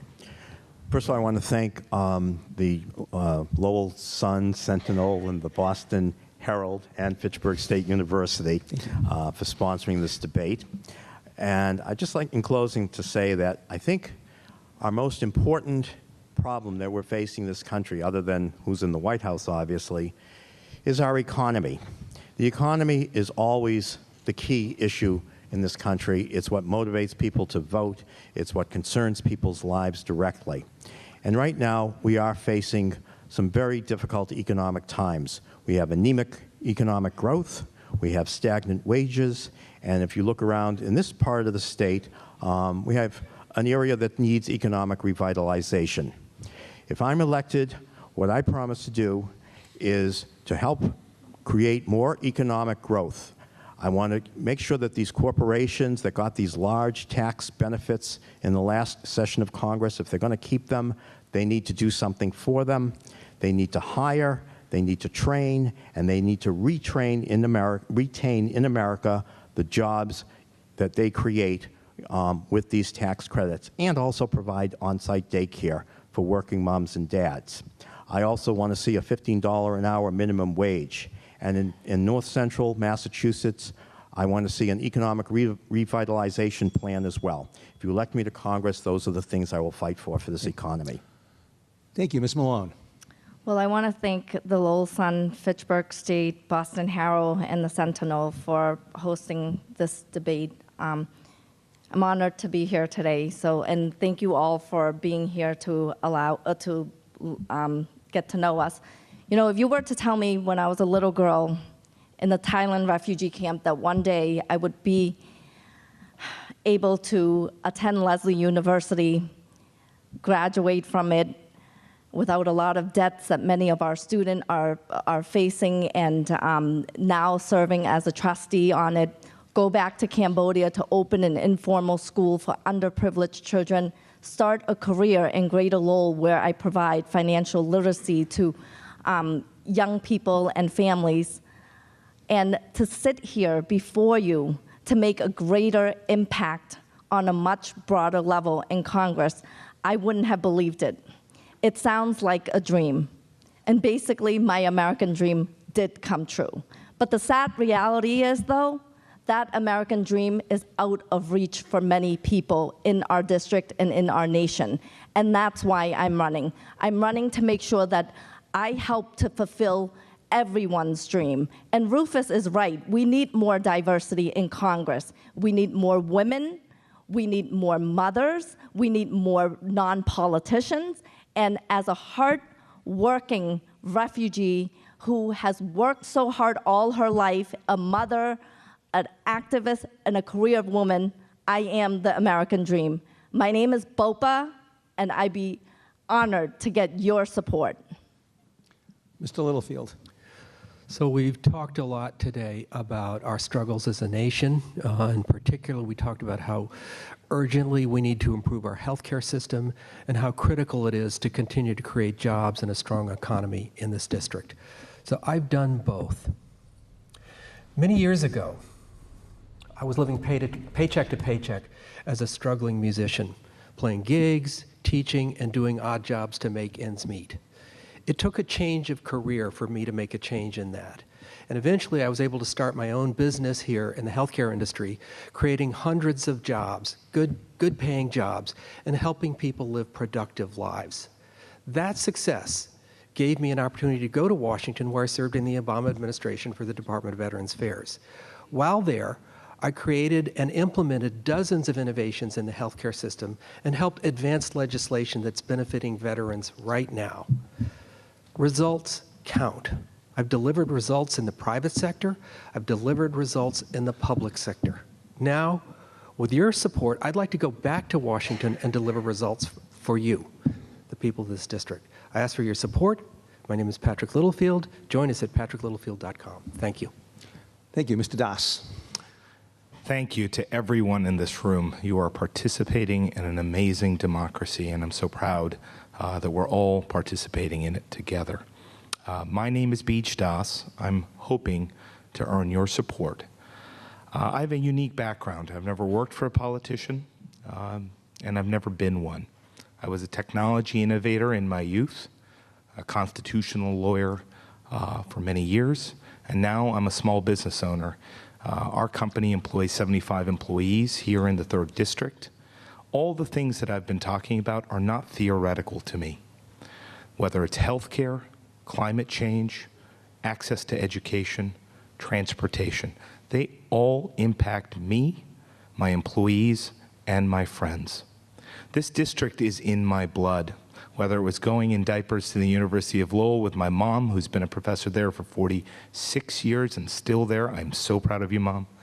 Or to Lowell, where I returned after law school at Michigan to teach. This district is in my blood, and I hope to be able to serve you. I'm running to give voice to those who are voiceless. I'm giving an opportunity to every one of us to constructively dialogue and open the doors to Washington. There are a lot of people out there who don't have political backgrounds. It's time to send new blood to Washington. Thank you very much. Finally, Mr. Gifford. Thank you all so much for showing up. It's been a great night. So my name is Rufus Gifford. I worked for President Obama for 10 years. In the last 4 years, I was the U.S. ambassador to Denmark. I launched this campaign in November, and for the last 6 months, I've been traveling to every one of the 37 cities and towns in this amazing district. Gone from coffee shop to coffee shop, diner to diner, living room to living room. Been to here in Fitchburg more than a dozen times. Sitting down with a couple of people in snow and rain and just listening. Showing up with pad and pen and listening and trying to understand more fully the interests and values of the men and women of this amazing district. Why do we have to do this? It's because there is a massive deficit of trust that exists between people and politicians. Trust that we fundamentally have to build back if we are going to address all of the remarkable issues that we've discussed on this stage here tonight. It was not that long ago that we were inspired by the work of our government. And we can do it again. You're going to hear from me a big, bold, aspirational agenda that celebrates the best of the United States of America. And I humbly ask for your support. And come see us right here, 444 Main Street in downtown Fitchburg. Thank you so much. Thank you, candidates, for an insightful debate. Can we get a round of applause, please?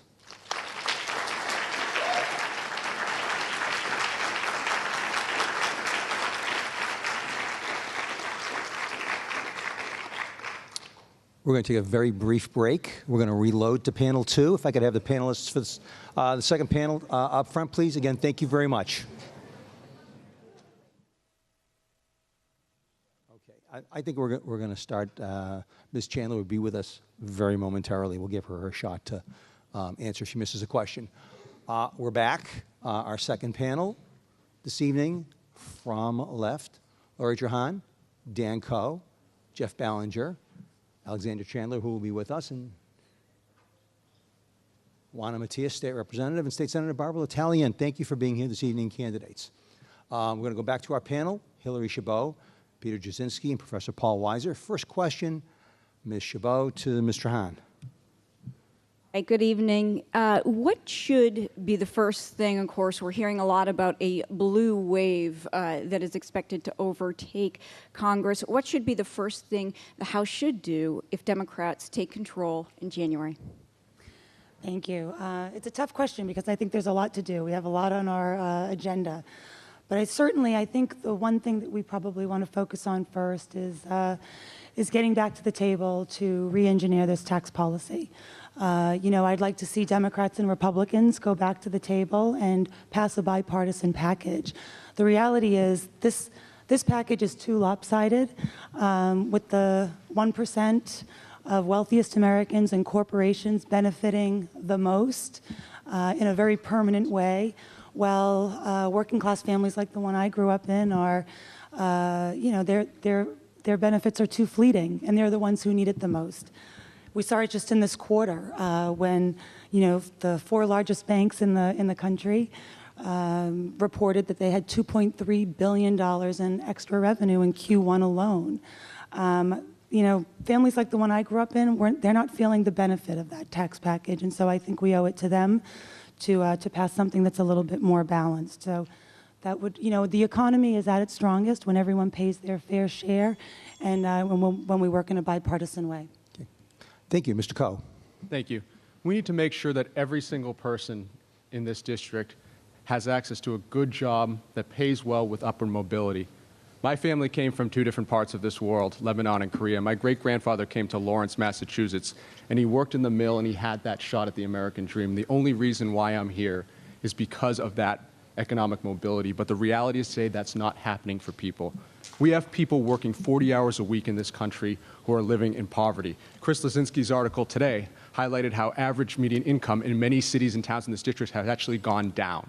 We need a comprehensive jobs bill in this country that fights for a $15 minimum wage, that fights to make sure that if you lose your job through no fault of your own, that you can get the training you need with free community college for everyone, equal pay for equal work, and paid leave. The Democratic Party used to be the party of jobs. It's lost that focus, and we need to be the party of jobs again. And so a comprehensive jobs bill that reclaims that for the Democrats is critical, and that's what I do on day one.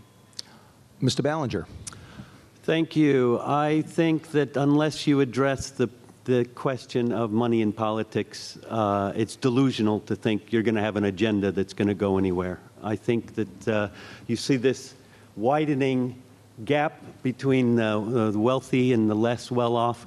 It's for one reason. Starting about 1977, the Democrats started to raise money more from corporations because of the decline of the labor movement, because it was difficult to organize workers. I went door to door in the late 70s, and I couldn't tell workers that the federal government protected their right to organize because it just wasn't true. We lost a bill. The last time we tried to reform the National Labor Relations Act was 1977, and we haven't tried again since. So, two things. Get big money out of politics or you don't get anywhere, and then pass comprehensive labor law reform so you can organize workers again and organize more workers. There's no good reason that agriculture workers should be left out of the National Labor Relations Act. Thank you. Ms. Chandler. Thank you. The Republicans are fond of using the phrase repeal and replace. That is exactly what I would do to the tax bill that was passed. It is emblematic of what has happened under this administration and really for the last few decades in America, of the concentration of wealth right at the top and the working and middle class suffers. What I would replace it with is a comprehensive bill to both reform the tax code, which will focus on improving wages for the working and middle class of this country, a massive expansion of the earned income tax credit, so every single full-time job in America is a job with a living wage. And then in addition to that, speaking of the income inequality and divisions and opportunity in this district, a federal job guarantee. So that then if you are in a depressed economic community where things really haven't been getting better for decades, you will have a job that will provide you not only with a living wage, but with a skill and the opportunity to do more after that job. Okay. That is priority. Representative Matias. Thank you for the question. This is about a simple belief. If you work 40 hours a week in this country, you should not be living in poverty. So what are we doing as a country to ensure people have access to a meaningful wage? I've been championing increasing the minimum wage for $15 in the State House, and I'm firmly committed to taking that fight to Congress. It's about economic opportunity, and in order to ensure that, we need to give people access to a quality education.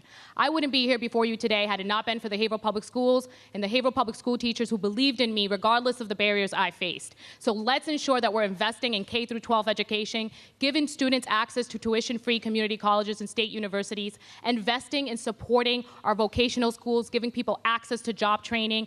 Look, I've been fighting for working people in the State House every day, and I'm firmly committed to continuing to fight for them in Congress. Thank you. Senator L'Italienne. I think I would focus initially on health care, because if you do not have basic health care as a universal right, it doesn't matter where you are in life. You can be the wealthiest person, the poorest person, but if you don't have health care, and by health care I don't just mean having insurance. I mean making sure that you can afford your co-pays, your deductibles. If you have coverage but you can't meaningfully access that, it's as if you have no coverage at all. I got involved in politics because of my son with autism and really went to work on the issue of health insurance coverage for kids with autism in Massachusetts. I would bring that drive, that mission down to Washington, D.C. It's the reason why I have been endorsed by mass nurses, because again, I believe health care is paramount, and it's why I believe we need to move towards a Medicare for all system and have been endorsed by the single payer group MassCare here in Massachusetts. Thank you. We did this in the first panel. I just want to take a quick poll. Please raise your hand if you're in favor of the $15 minimum wage. Second question, please raise your hand if you are in favor of free public college. Okay, thank you. Our next question comes from Peter Jasinski and goes to Mr. Coe. Good evening, everyone. As reported in the Herald, the Sun, and the Sentinel and Enterprise today, certain communities throughout the 3rd District have been largely bypassed by the economic boom of the past few years. What should Congress do to raise income and opportunity in local communities? Thank you. We have a president who literally just passed a plan that takes money from those who need it most, gives it to the 1% and companies that don't need it. In a country as prosperous as this one, that is incredibly wrong. If you look at the Reagan-era tax policies in the 1980s, wages stayed flat, productivity increased, and that tax policy is happening again. We should all find that unacceptable. So first and foremost, we need to repeal that plan. Secondly, we need to make sure that people have the training that they need to succeed in the future economy. Mount Wachusett Community College in Gardner, Massachusetts has an amazing program through a Department of Labor grant that is training over 590 people in advanced manufacturing. We need to invest in people's future. We need to make community college free for everyone. That is how we solve inequality, and until we do that, what Chris wrote about today will continue, and that can't stand. Mr. Ballinger. I think we need to reestablish the National Labor Relations Board. Used to have a division of economic research. And our workplaces and the very nature of work itself are changing so rapidly that we need to get reliable information to workers about where the opportunities are. And I just hear all the time that there aren't enough trained workers, that businesses would hire more, but they can't find people with the skills. Well, my family and I lived in Europe for a few years, so we've seen different kinds of capitalism. And I think Germany is a great example of how businesses themselves train the workers they need. And we have a very crass kind of capitalism in the United States, I must say. It's not all businesses, but too many businesses are just so desperate for the short-term gain. And you don't see that. In Germany, for example, they export twice as much as we do as a percentage of their GDP, because a different kind of business ethos there. So I really think we have to change the power relationships between workers and businesses in the United States. And the only way you can do that is public financing of campaigns. Thank you. Ms. Chandler. I already spoke about expanding the earned income tax credit, and particularly the federal job guarantee would be key for our economically depressed communities. What I would say is that there's opportunity, but then there's quality of life in these cities. And communities that are left behind. So what I would look at is on education, a massive expansion in Title I funding so that schools can provide enhanced services not just to students but to families. We're talking about free aftercare, free before care to make it easier to live and thrive in these communities. And then you also have to look at child care costs before a child reaches school age. So I'm in favor of capping child care costs at 10% of income. And I talk about how to pay for this extensively in a fiscal responsibility plank on my platform. Also, infrastructure, because the concentration of deferred maintenance that we've put off to give tax benefits to the wealthiest are concentrated in these communities. And if we address that head on with a massive infrastructure bill, those jobs will be in those communities and will provide ongoing benefits of opportunity, wages, growth that will create the virtuous cycle that we need for those communities. Representative Matias. Thank you for the question. Look, what we shouldn't be doing is handing tax cuts to the biggest corporations and the wealthiest Americans in our country. We need to be making sure that working class families have access to making ends meet. I grew up in a household where both of my parents, after I arrived here from the Dominican Republic at the age of 5, worked multiple jobs, often earning minimum wages, just so that me and my 3 brothers could have better opportunities. And as a country, we've seen this administration and Trump continue to invest in defense, in the military, when what we should be doing is investing in our education system, our infrastructure, our healthcare system. Just recently in the State House, I filed a bill that would make it easier for women, minority, veterans to be able to start a small business. I saw both of my parents, after years of work and saving money, start a small business, and that allowed us to achieve our American dream. And right now, the American dream is out of reach for too many working families, and we need true Democrats, people that actually understand what it's like to be working class, defending us in Washington. And that's what I bring to the table, and I thank you for the question. Senator LaTallian. Thank you. My dad grew up in Lawrence in a triple-decker, and his parents worked split shifts in the mills, and they actually had to put my dad into the Protectory, which was basically an orphanage during the Depression. So I understand the needs of working people who are struggling. I've represented the city of Lawrence over the last 4 years. What was written in the Lowell Sun is not a surprise to me. Lawrence has lagged appreciably in terms of unemployment. This economy has done well for some, notably the top 1%, but many of the people that I see in Lawrence have struggled. They need access to a good education, they need access to pre-K, they need access to citizenship classes, English as a second language. We need more apprenticeships to come into the city. Again, this is an issue that it's not a question of unemployment, although they are much higher than most. It's not just unemployment, it's underemployment. And it's people struggling to maintain many of the manufacturing jobs that made Lawrence and many of our other mill cities what they used to be. We need to encourage entrepreneurship. I work with a group called Y Para Todos, which is seeding money and ideas and excitement with entrepreneurs in the city of Lawrence. And Ms. Trahan. Thank you. I grew up in Lowell. My dad was a union iron worker. There were plenty of months where he would have to leave home to go find work because there wasn't any here. So I know all too well the economic anxiety that plays out in these communities that were written about on the front page of our papers this morning.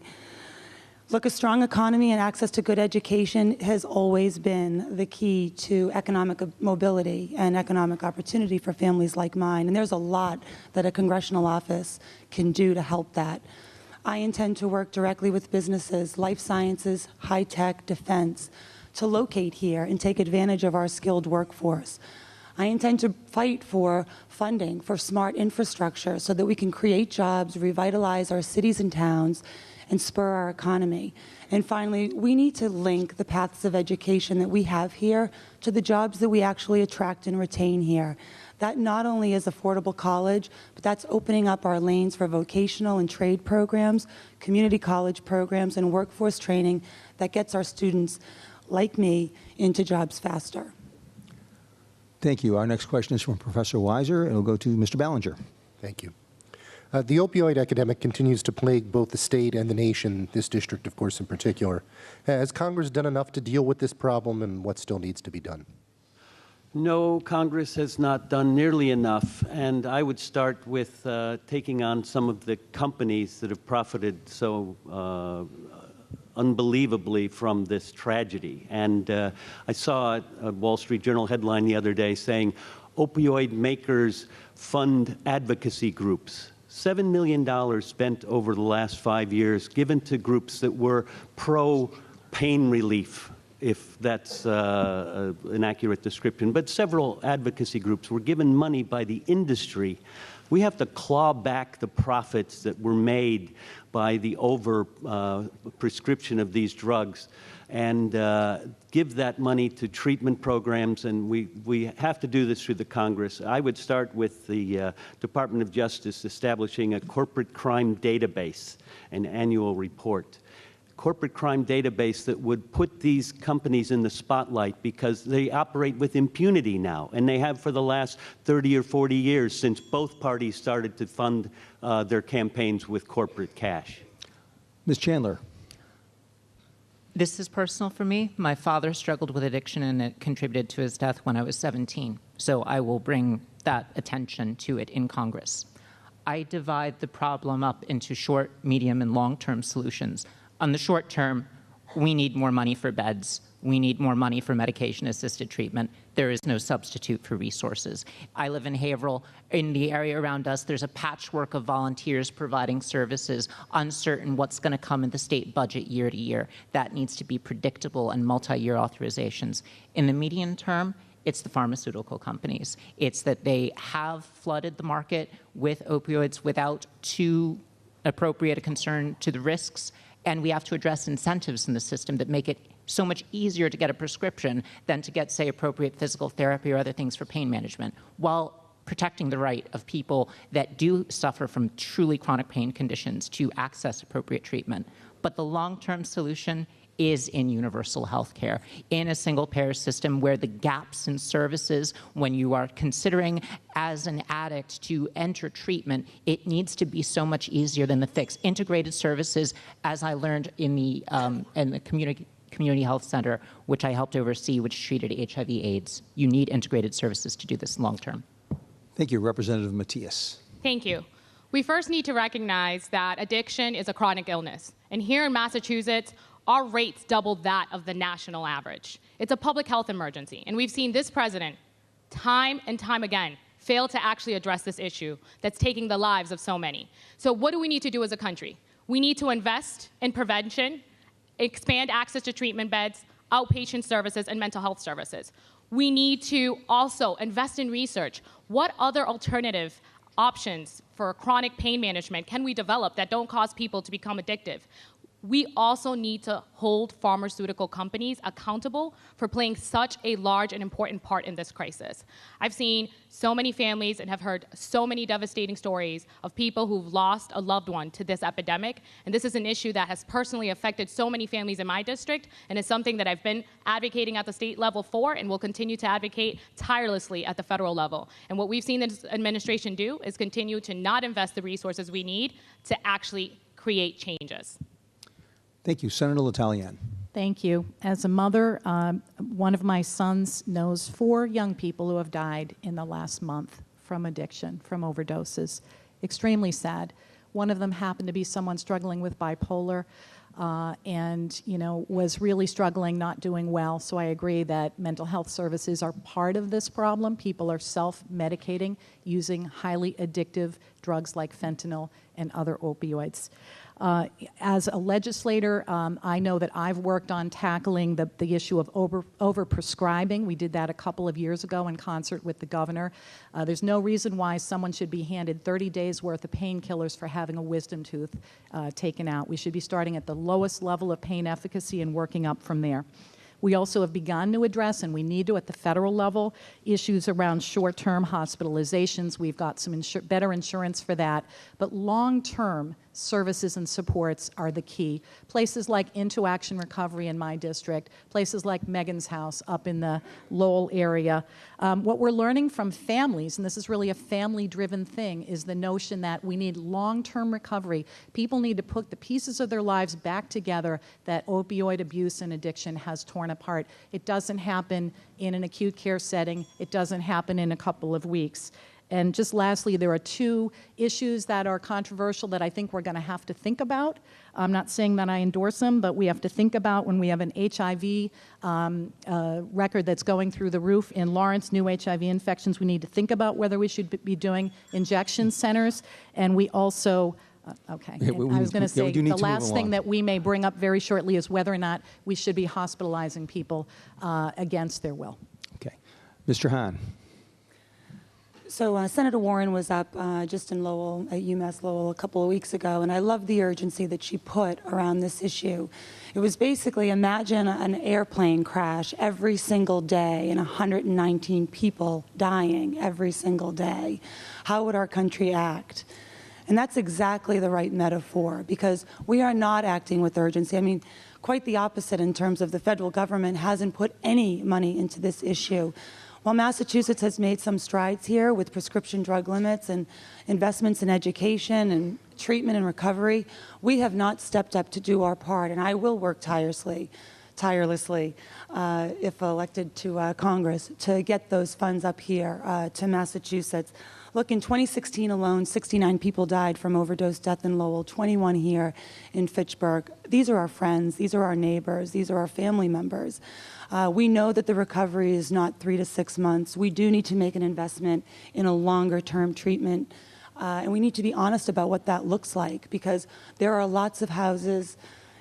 Barbara mentioned a couple, but I know Megan's House really well that they've set actually up a social enterprise where, because recovery or because relapse is so common, they not only, after they get you through the first 3 to 6 months of recovery, they put you in a business that they've created so that you can get a job, back on your feet. The profits of that business actually funds their recovery homes. And so that type of social enterprise needs to be modeled everywhere so that we can fight this problem. Mr. Coe. Thank you. We need to make sure that anyone who's suffering from the horrors of addiction has access to good quality care to get better. This is not an issue that is new. This opioid epidemic has been plaguing communities of color for decades. and we need to wake up about that first and foremost. Secondly, we need to wake up about the fact that this president stood up and said he was dedicating national emergency public health funds to combat the opioid crisis, but later revealed that $57,000 were in that fund. That's pathetic. And so we need to actually invest in making sure that everyone has access to good care. That is two different things. That is making sure we are tracking prescriptions of drugs. I support Catherine Clark's bill to that effort. And then secondly, when people do get addicted, that we treat them with respect and not like criminals, which is what we see today. There's an amazing organization in Lowell, Massachusetts called Lowell House. They know how to do this. They know how to make sure people are no longer addicted. But they will tell you that they don't have enough funding. That's where the federal government needs to come in. We need to invest in programs we know that work to make sure that anyone who is suffering from this can be cured and they can get the treatment that they need. That is the future, and that's what we need to do with this opioid epidemic. Thank you. Next question from Hillary Chabot to Ms. Chandler. We've seen politicians behaving badly at nearly every level of government just over the last year. Particularly when it comes to sexual harassment and the Me Too, which started this Me Too movement. As a politician, how important is moral character to you? And would you support a move to make lawmakers pay for their own harassment settlements instead of taxpayers? The shorter answer first, yes, I would support making lawmakers pay for the cost of their harassment claims. The longer answer is moral character is absolutely critical, and in this time of lack of faith in government, it's more so than ever because character is destiny. I'll badly paraphrase something that's applied to the presidency, some cliche that goes along the lines of the presidency just makes you like yourself, but only more so. I do believe that applies to politicians overall. So when you examine those of us at this table, when you examine those that are candidates for office anywhere, you do need to consider that. And for myself, given the Me Too movement, I'll say I worked for the Department of Defense, specifically Naval Intelligence, for 13 years. And the things that I have seen and heard in terms of the stories of women who for so long were not believed, it's horrifying. I am glad that we are finally listening to the women. This is a problem, though, fundamentally for men to solve. This is not on women to do so. So I, myself, would urge you, consider character, because character will bear out in terms of the decisions we make for you and how we serve you at the difficult moments, specifically when no one is looking. That's when character counts most. Representative Matias. Thank you for the question. Yes, I believe that lawmakers should be responsible for their wrongdoings and pay for their own lawsuits. And I think women have been silenced for too long. And this Me Too movement has been very empowering to see women feel safe enough to come up and say, enough is enough. I think there's a lot of more work that needs to be done to ensure that women feel safe in their workplace and that they don't feel like they're being sexually harassed. So as government institutions and private institutions, let's live up to our standards. And when we talk about authenticity in public office, I tell people all the time, I do not consider myself a politician. I'm a public servant.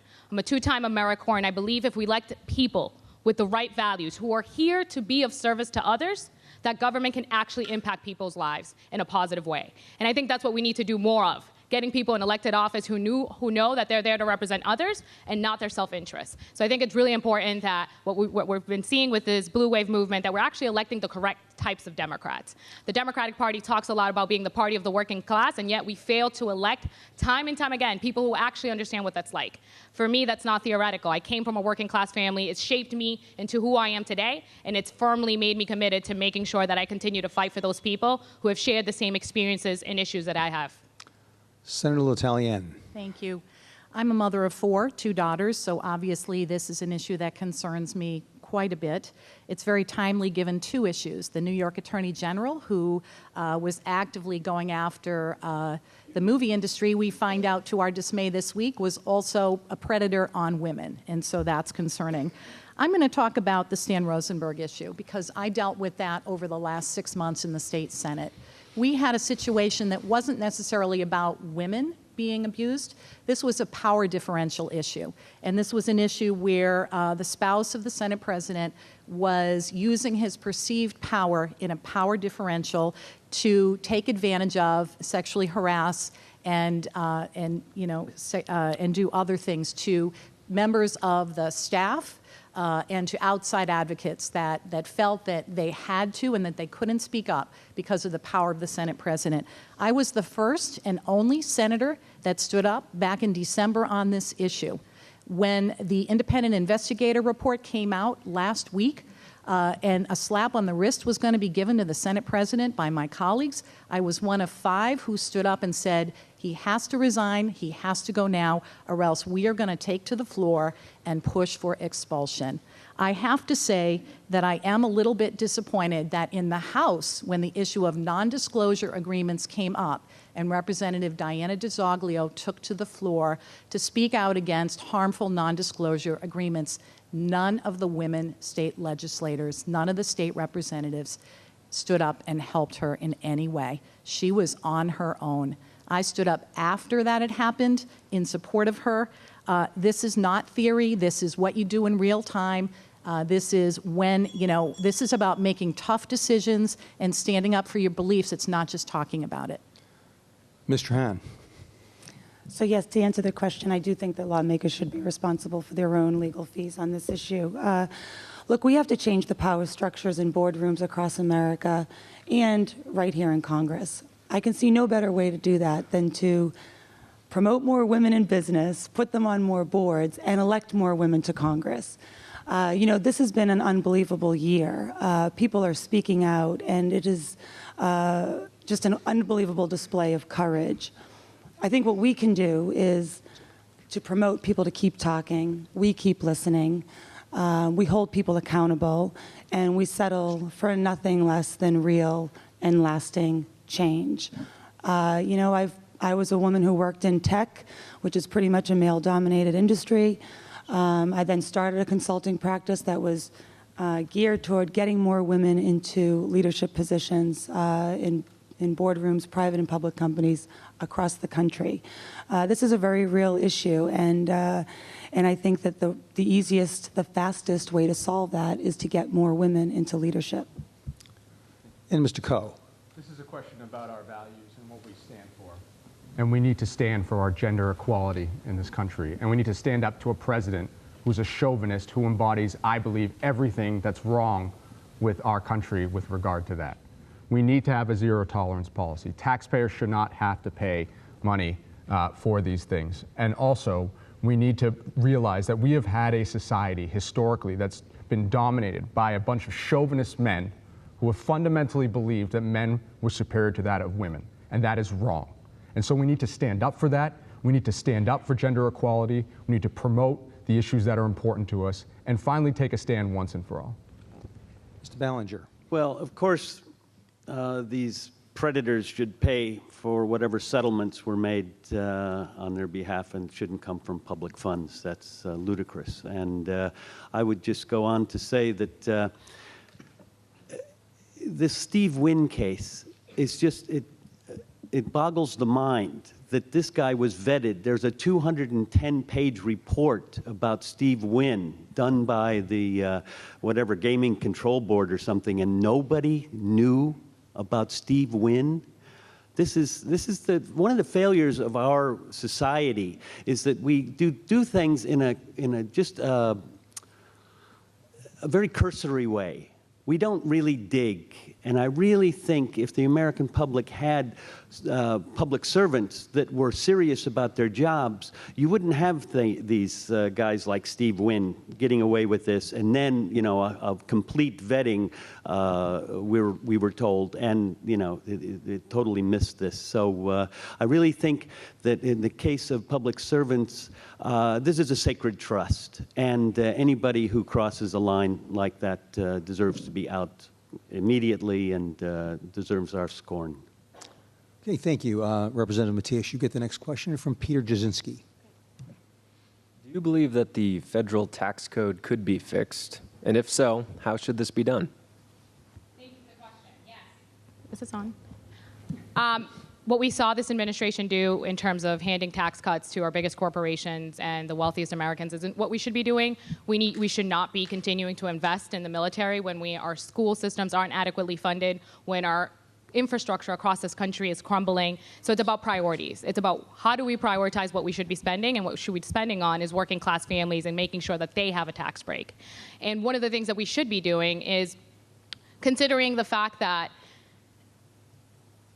it's about prioritization and making sure that the 1% is actually paying their fair share. How do we get to a single-payer healthcare system? We get there by making sure that the wealthiest Americans are paying their fair share. And we're seeing that happen here at the state level with the fair share amendment that's going to be on the ballot. We've seen our education system continue to not be considered and not be adequately funded. And now we've made a decision that we need new revenues, and the way to get new revenues is by taxing people what they deserve to be paid to pay. So I'm a firm supporter of this, and I think that as a federal government, it's about knowing what our priorities are, investing in those priorities, and making sure that working class families across this country and across this district are actually getting a shot of the American dream. Senator L'Italian. Thank you. I believe that, taxation issues are kitchen table issues. We're sitting around our kitchen tables trying to figure out how we're going to manage our budgets, how we are going to provide for our children and be able to have our retirement. I was most concerned after the passage of the tax bill that within 24 hours of that happening, Speaker Ryan was talking about going after entitlements, going after Social Security, SSI disability, going after Medicare, Medicaid, food stamp programs. I believe that we need to reorder our thinking, and we need to be about caring about people, supporting people, and not allowing people to be languishing. We need to have a taxation system that works, that understands that we need to have those that are with the most ability to pay. They need to be the ones stepping up and paying. I'm very concerned about the tax bill that was passed. I think that we need to go back to the drawing board. What it's done in terms of the deficit and the fact that it's going to be filled on the backs of working and middle class people really concerns me. So that's one of the missions that I really want to go down to Washington and work on. I've dedicated my life to working with people with disabilities, and I'm very concerned what will happen to them. Mr. Hahn. So yes, I do think that we need to overhaul our tax code. I was for it. We haven't reformed before this year. We didn't reform it in 30 years, and so it absolutely needs to be updated. But we do need a more balanced reform here. I stated in my first answer that right now we're seeing wage growth with only the top 1%. We're seeing our 4 largest banks with increasing profits, $2.3 billion just in the first quarter alone. And we're not seeing that trickle down to those working class families at all like we were promised, right? So I think only 45 of the S&P 500 gave cash bonuses to their employees. And so that's not working. We need to invest in our working class families if we are going to solve the problems that Chris Lisinski laid out so beautifully today, and we are going to close our income inequality gap. We need to start with good fiscal tax policy. We need to invest in education tax credits, child care tax credits, investment in working class families.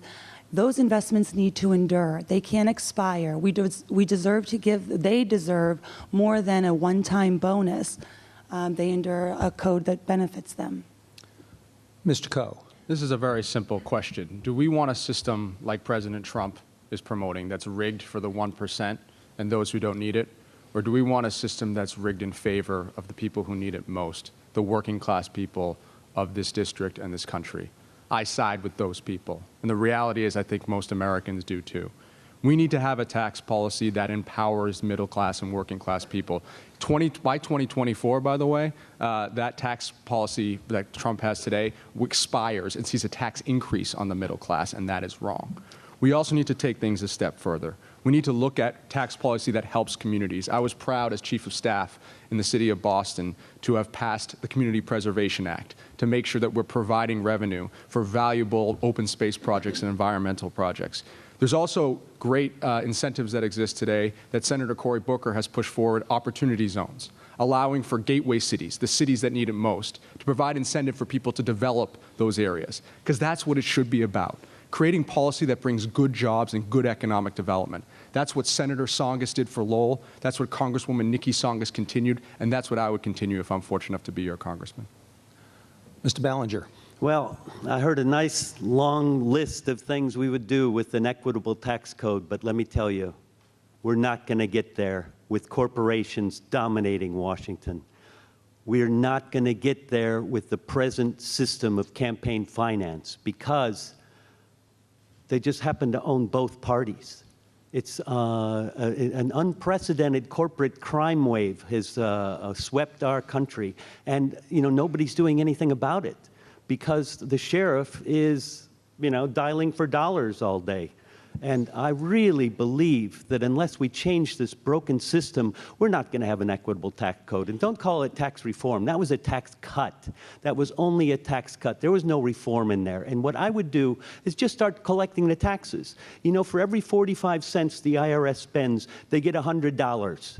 Okay? And what are we doing? We're laying off people at the IRS because businesses and rich people don't like the IRS, right?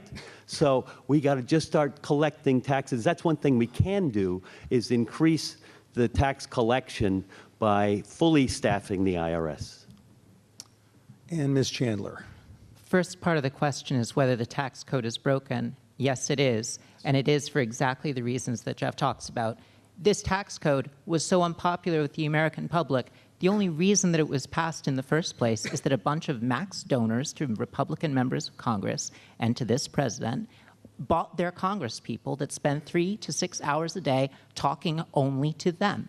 And that is why we are here. That is the only reason why we are here. Now, that is part of why I have signed a contract that if I get into Congress, I will author legislation to overturn Citizens United and promote publicly funded elections. But to what to do with the tax code, I would reform it along the lines of the Congressional Progressive Caucus model budget. We're talking about restoring progressive taxation that built the middle class of this country in the 50s, 60s, and 70s.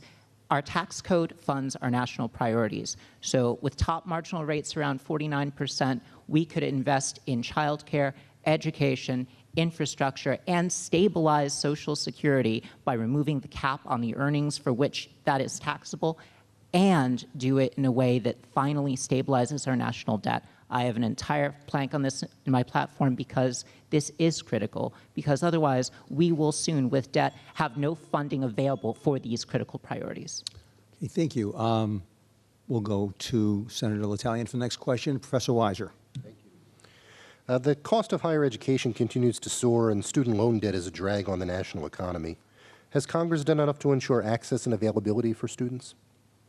I believe not. I have 4 college-age children, 3 of whom have made it through, and 1 is still in there. And boy, I've co-signed on a lot of loans. I don't understand why we are, since they're federally guaranteed loans, I don't understand why we are charging high interest rates. Kids have this for life. They cannot go into bankruptcy court. If they die, it gets passed on to whoever is going to get that debt. I think that we could do a whole lot more in terms of helping kids gain access to education. Education, higher ed, was transformational for my family. My dad served in World War II, came back because of the GI Bill, was able to go to BC, get a master's in physics, become an FBI agent, and that really changed the course of my family's life.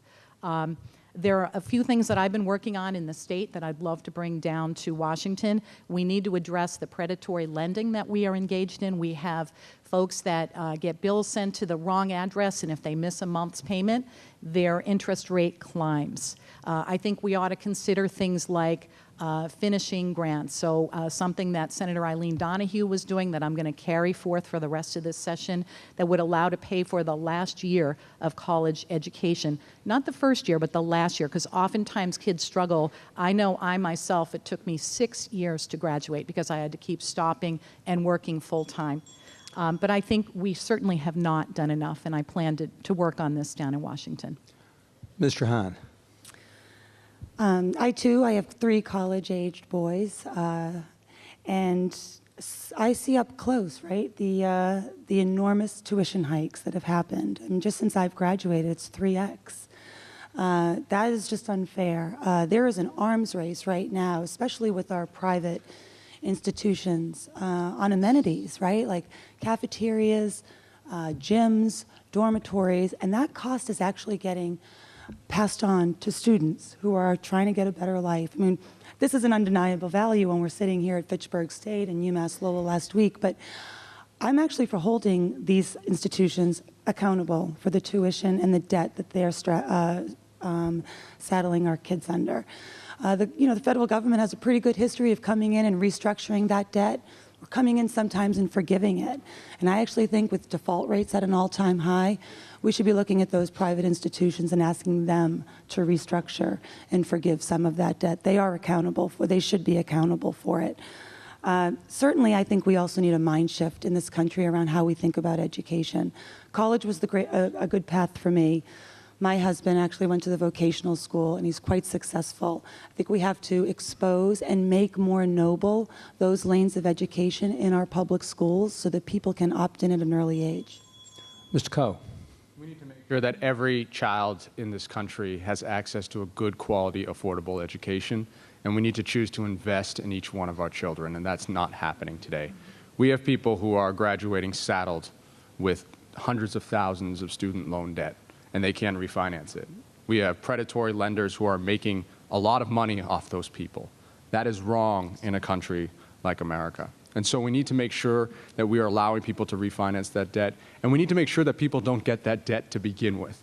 That is why I support free community college. That is why I support free public education. That's why we need to invest in our people. And that's not just starting at secondary and post-secondary education. We need to invest when people need it the most, which is universal pre-K. We need to step up and make sure that we're putting those funds and investing in our children so that they have the best shot at the American dream that the government can provide them, because that's what the government should exist for, to help each and every person regardless of income. Mr. Ballinger. I think we really have to have other options besides the four-year college and some training programs that are desperately needed that should be subsidized by businesses that will benefit from them. So this is the model, as I said before, that's prevalent in Europe.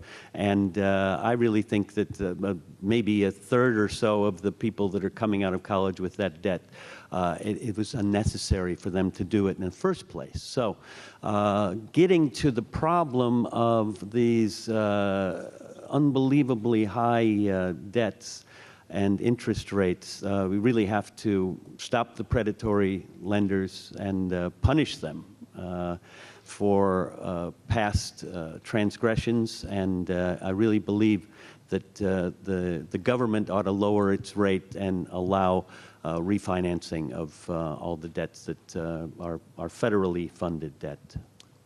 Ms. Chandler. Congress is not doing enough. And I say that as someone who is a work-study student at Brown. I worked in the cafeteria, cashier, did the kind of serving the food on the line. And I have two little boys, 5 and 2, and in terms of saving for their college education, that is a terrifying prospect because student loans and daycare costs to match. Congress is not doing nearly enough. A few things that they could do and should do once we get past the big money politics that Jeff keeps raising, and I echo, because the banks will fight this tooth and nail, is what you need to do is expand income-sensitive repayment radically so that you're capping costs at like 5 or 10% of income. In theory, there's programs for 10%, but there's so many loopholes and regulations that lenders can get out of that. We need to expand that. You need to expand the ability for loans to be discharged in bankruptcy. Public loan forgiveness, it's now 10 years. It's very difficult for people to stay at jobs for 10 years in so many sectors. So we need to look at how we're doing that. And this administration keeps threatening to get rid of it. So we need to make that a permanent authorization. And expanding national service. I have a whole plank on my platform about that. Getting into AmeriCorps should not be as hard as getting into Harvard or close to it. It should be a pathway open to many. And speaking of pathways, we should also look at ways to, at the secondary school level, enhance the appeal of vocational and technical education to make that clear that that is a viable and worthy path to the working and middle class. Okay. And Representative Matias. Thank you. College debt is not theoretical to me, and it's a real crisis in this country. Like so many, when I went to UMass Boston and Suffolk Law, I had multiple jobs, I had to take on multiple loans to be able to attain a high-quality education. And like so many young people across this country, I have decades and decades of debt. And that should just not be the cost of getting an education. Luckily, there's a lot we could be doing to actually address this crisis. We should be giving students access to tuition-free community colleges and state universities. We should be offering and providing better loan forgiveness options, especially for those who dedicate their career to public service. We should be offering better refinancing options because our government should not be profiting off the backs of our students. Look, student debt currently stands at $1.4 trillion, $14 trillion, and it continues to grow. It's a crisis for young people, for aspiring college students, for our economy, and for me, this is an issue that I'm going to tackle head on if given the honor to represent you. Thank you. Thank you. I think in the interest of time, we've been running a little late. I'm going to bypass the lightning round. I know how much you all wanted to answer the TV question that was coming. So we're just going to go directly to Hillary Chabot for Mr. Hahn.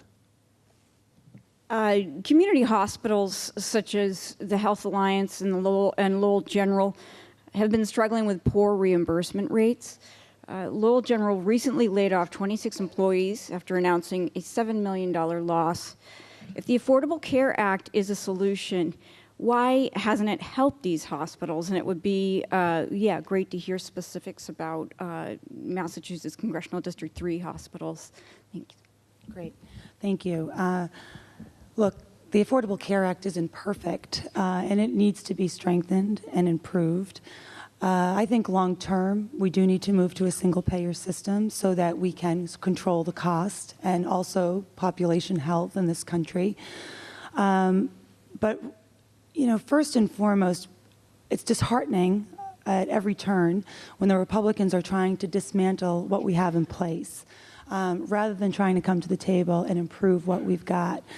Look, the ACA, when it was passed, it was an enormous victory for us in some respects. My dad, pre-existing condition, he had MS. He was one of those people, patients who lived in fear that his coverage was going to end unpredictably and without warning. So, you know, that actually gave dignity to people like, you know, my father and so many others. But there are so many ways that we can remove cost from our healthcare system, and I think we have to look at every single option, a public option included. You know, one thing that we haven't tackled prescription drugs in our healthcare, and that is what we need to look at. There are people who have been on drugs their entire life, and they hit with a 3x increase with no warning, no transparency. We do not give the government the ability to negotiate for the 41 million Medicare D patients on, and we have to do that. So I think we need to make our prescription drugs more affordable, and I think we have to start taking cost out of the healthcare system. Mr. Coe. First of all, I think we should all stand for the simple premise that everybody in this country should have access to good quality, affordable health care as a right and not a privilege. This president, because of his lunacy and because every day he does something crazier, we forget about what he's done to hurt the American dream and make people less healthy. One of those major things is the repeal of the individual mandate. We have no idea, still, long-term effects of the Affordable Care Act and that impact as a result of the individual mandate being repealed.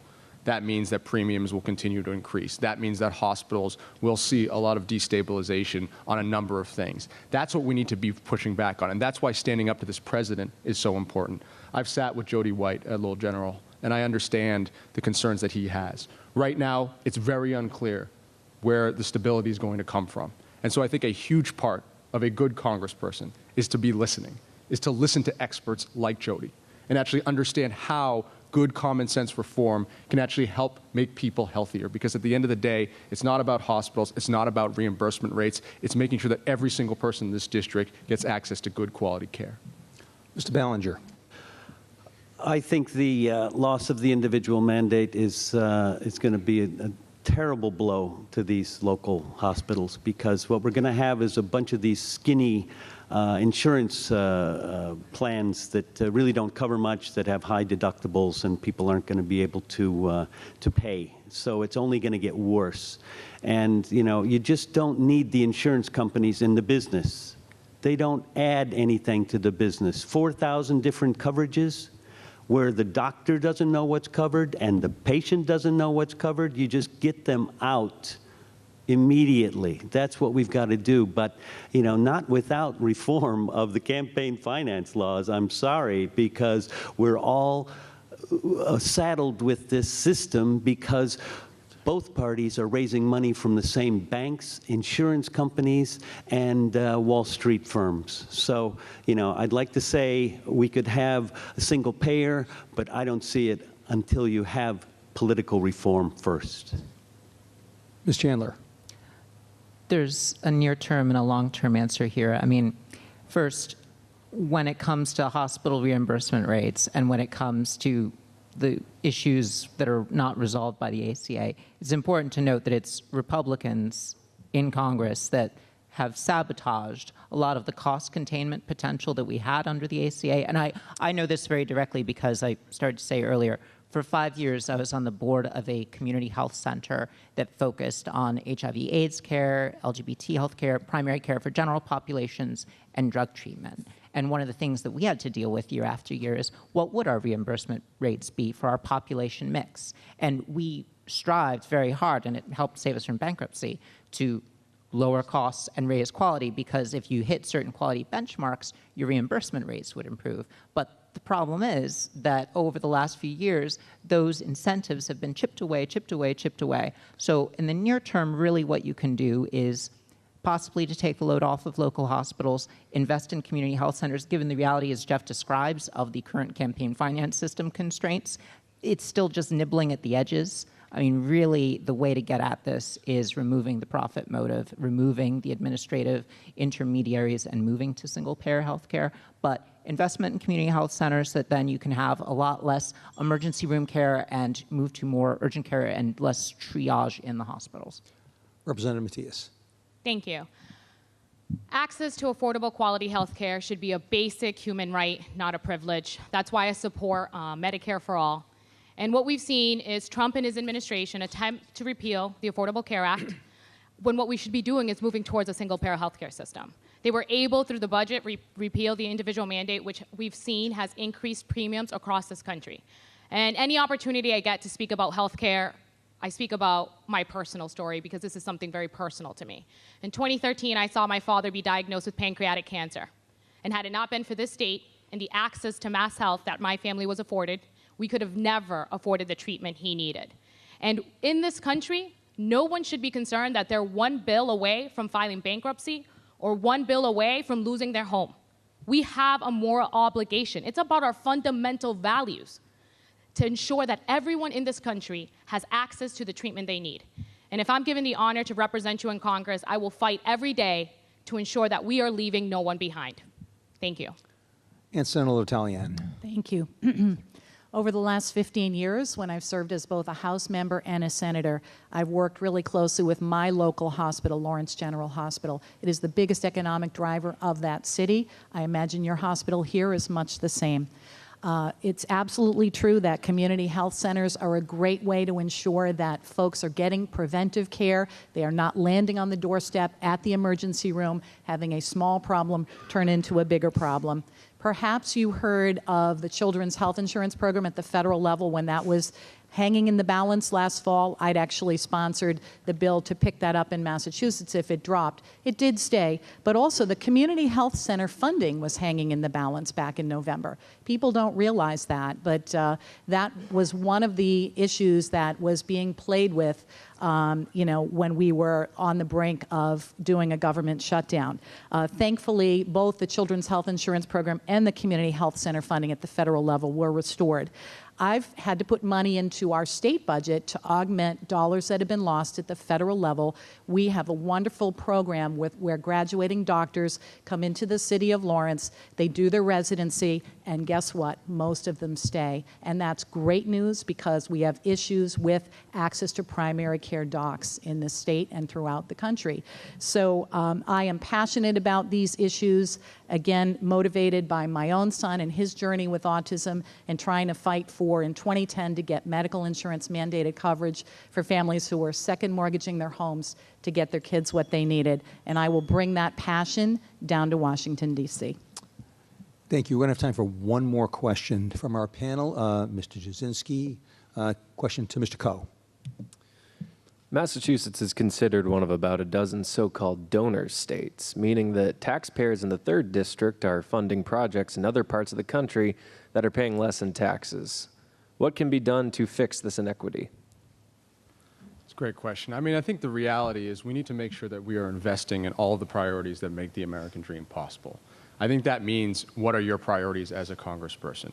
For me, I think a congressperson from this district needs to be focusing his or her priorities on delivering to the district every single day. That's in areas like a comprehensive infrastructure plan, not the plan that President Trump proposed that is woefully underfunded. That means advocating for things like affordable housing and advocating for housing projects throughout this district. That means making sure that we are investing in our public education, not investing in Secretary DeVos's strategy of $300 million in vouchers or cutting Title IIA funding. It's a question of your priorities. Where are you going to focus? Are you going to focus on the glitz and glamour of D.C. and promoting your own brand? Or are you going to do the work every day to deliver for your district? We have been very lucky that Congresswoman Tsongas, Senator Tsongas, Ted Kennedy, the first politician I ever worked for, had his and her priorities straight. It was delivering for the district every day. That is what every congressperson who wants the seat should do, and that's what I would do if I'm fortunate enough to get elected to Congress. Mr. Ballinger. I don't think most people in Massachusetts have a problem with helping other parts of the country that are less well off. I think we're a very strong state. I think people recognize the fact that you pay taxes for benefits, and it's something, again, in Europe that people are pretty cool with tax rates, you know, even if they would seem confiscatory in the U.S. setting. I really think that we can get value for the money we spend to help people in poorer parts of the country, and I'm for that. And I just think that we have to have a more equitable tax system, and we really have to do this corporate crime database, which was actually introduced in the 112th Congress in the first years of the Obama administration, so that we can get corporations that are cheating to pay their fair share, because I believe there's a lot of cheating going on. So I really think that you know, even though it's only 11 or 12% of the tax revenue that's collected, these companies have to be brought to account. Ms. Chandler. The question to me just doesn't ring true to what I actually hear from people out there in the district. I have never heard someone in the time since we started this campaign in November complain about how much money Massachusetts taxpayers are sending to Alabama or to Arkansas. We're a better people than that. We're a better country than that. This is still the United States of America, despite what you see on TV. And I would say that what we need to focus on is actually increasing the size of the pie that we are all drawing from in terms of our local needs, our local priorities. This politics of scarcity, this politics of I've got mine, who cares about yours, that's perpetuated by people who want you disengaged in politics, who want you to believe that things can't be better. So I say zealous advocacy for our priorities, absolutely, particularly on infrastructure. That's something that can cross a lot of partisan divides and a lot of regional divides, but that's how I would approach it. Equity through just more for everyone, seriously. Representative Matias. Thank you. I agree with both candidates that went before me. I've been on the campaign trail for over 8 months and have never heard a constituent come to me and speak to their concerns of whether we are paying in too much to the system. I think we are a state that holds our values very strongly and believe that we all have a stake in each other's future.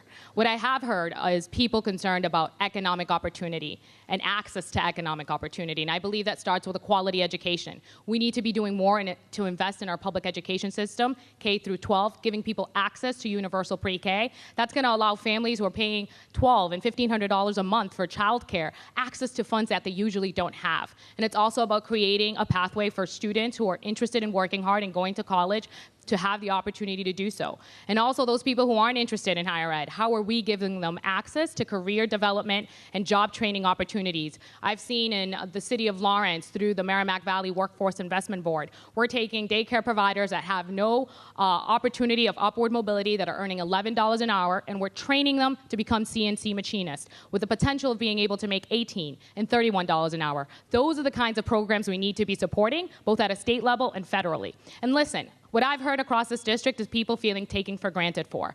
Working class issues are not Democratic issues or Republican issues. They're working class issues, and I will always put working class people first. Thank you. Senator LaTallienne.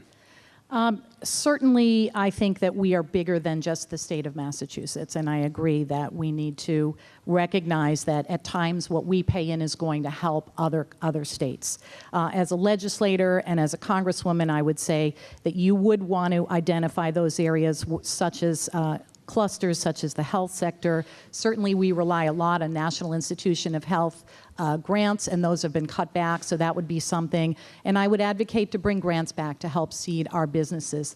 I think the question speaks back to equitable tax policy, and since it's been alluded to but not really brought out, I think we need to be talking about standing up to the top 1% that are really benefiting with tax policy in this nation. And I think it's hard to imagine that every candidate will do so when, in fact, some of them have taken giant money from the wealthiest 1%. $2.5 million already raised by Mr. Coe.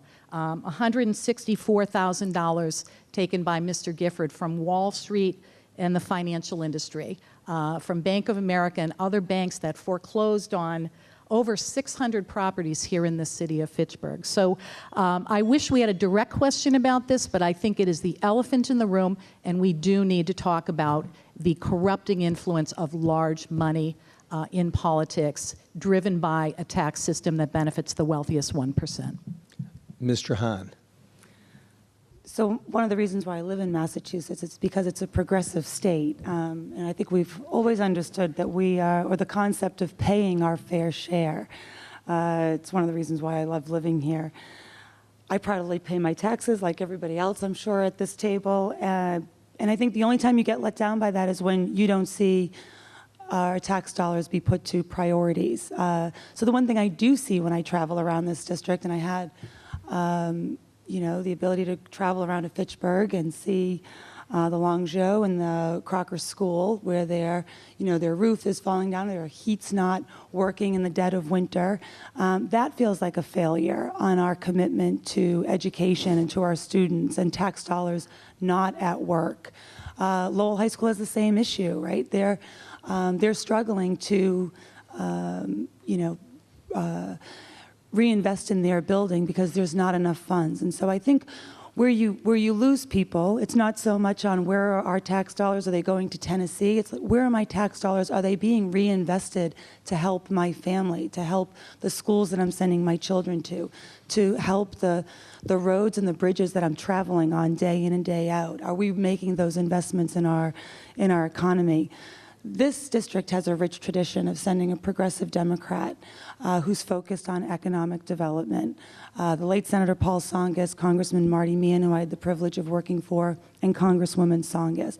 And I think they understand how to allocate those tax dollars, and they know how to fight for it, and I'd hope to continue to do that.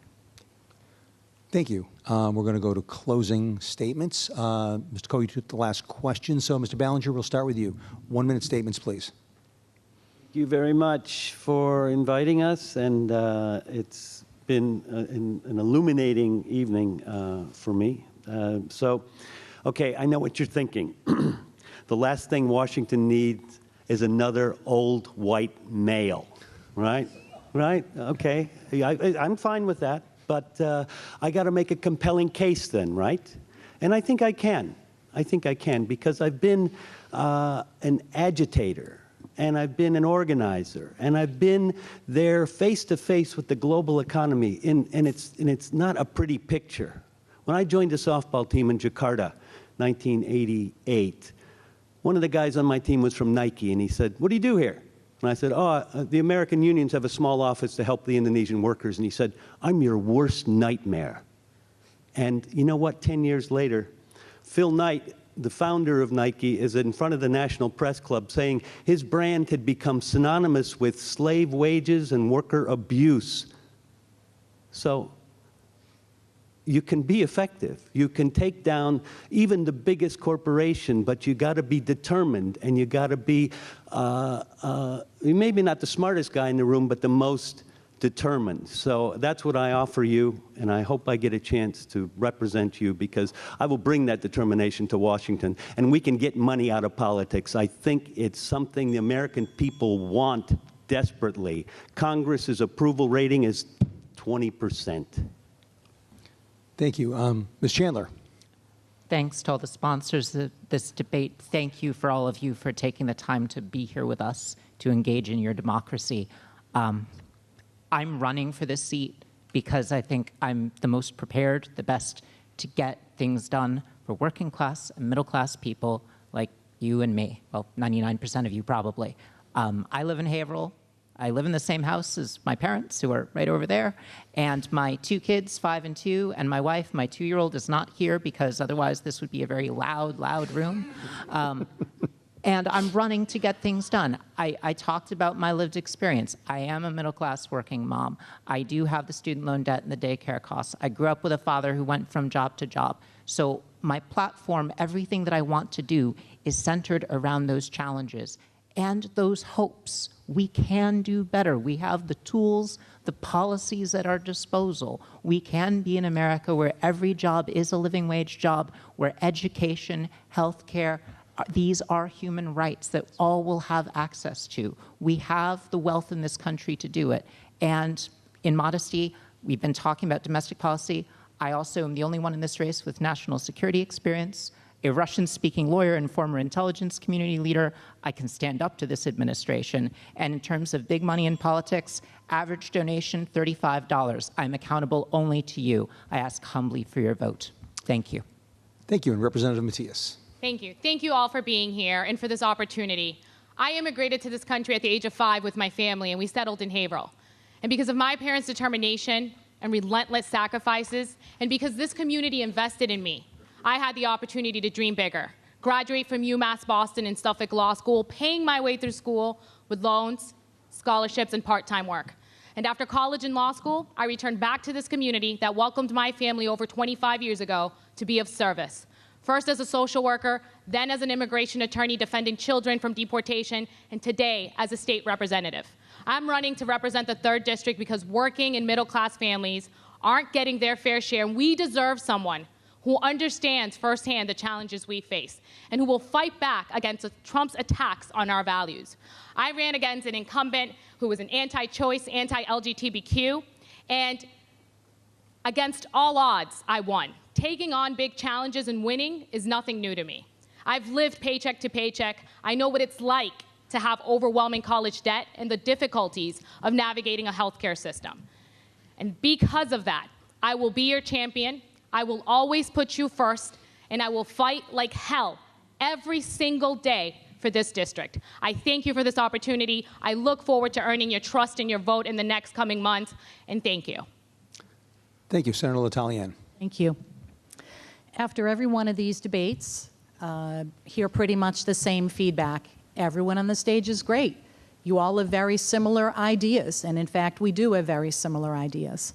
But this, for me, has been a mission for 15 years as a mom. I started out helping my son with autism, who was really struggling, who needed to have, I became a very good advocate on behalf of him and realized that I could go to the State House and do that advocacy. This is not theoretical for me. I have passed bills. I have made the tough decisions. I have stood up to Speaker Finneran and earned a lovely basement office for doing so. I have had to block bills. I had to keep the equal marriage Supreme Judicial Court decision. We had to block those who wanted to take that basic civil right away from people. And I did that in 2004 when that was a radical thing.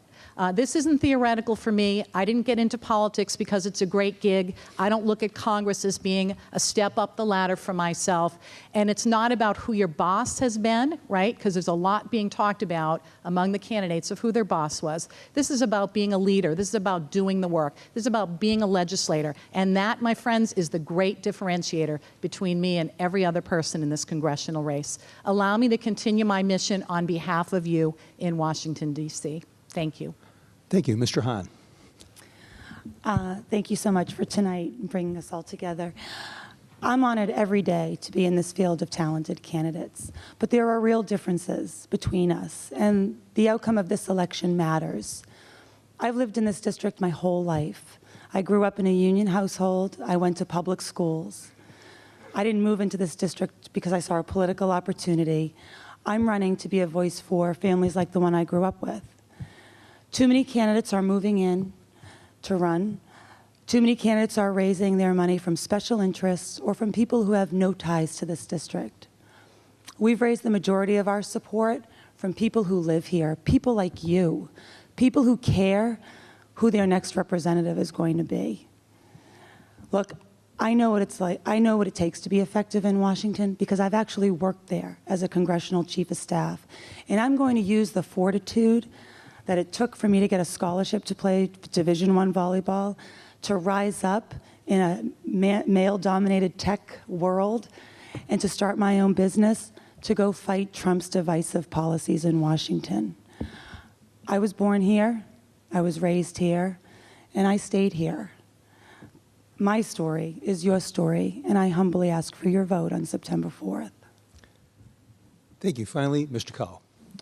In the coming weeks in Fitchburg, 60 families will find out that their kid will not be eligible for a summer job because Donald Trump has cut youth employment funding.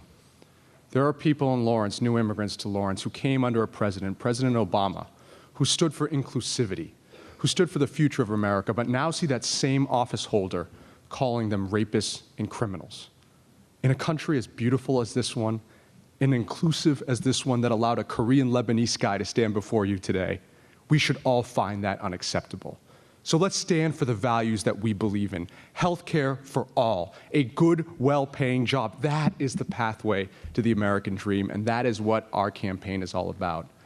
And I ask you to join our campaign, learn more about what we're about, and I'll make sure that that American dream story, the one that made my life possible, and the one that made all of our lives possible, will be around for generations to come. So thank you, and let's go. Thank you. Get a round of applause for our candidates this evening.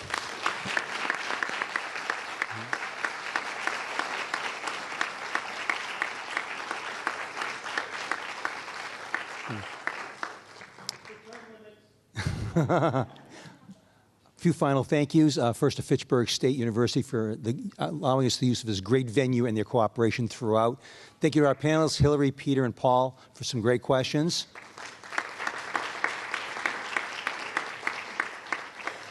To our timekeeper at the bell, Jim Campanini, thank you as well. Also, thank you, Fitchburg Access Television, for doing a great job this evening with the setup. These candidates have agreed to a second debate on June 5th at Devon's, where they'll be talking foreign policy, and our collaborative has a third debate we're trying to set up in the Lowell area in August. So you can be hearing a lot more from these candidates if they're not knocking on your doors. This election is Tuesday, September 4th for the primary. It's the day after the Labor Day. People might be thinking about some other things, but you have until August 15th to register to vote. That concludes our forum tonight. Thank you, everyone. Have a good night.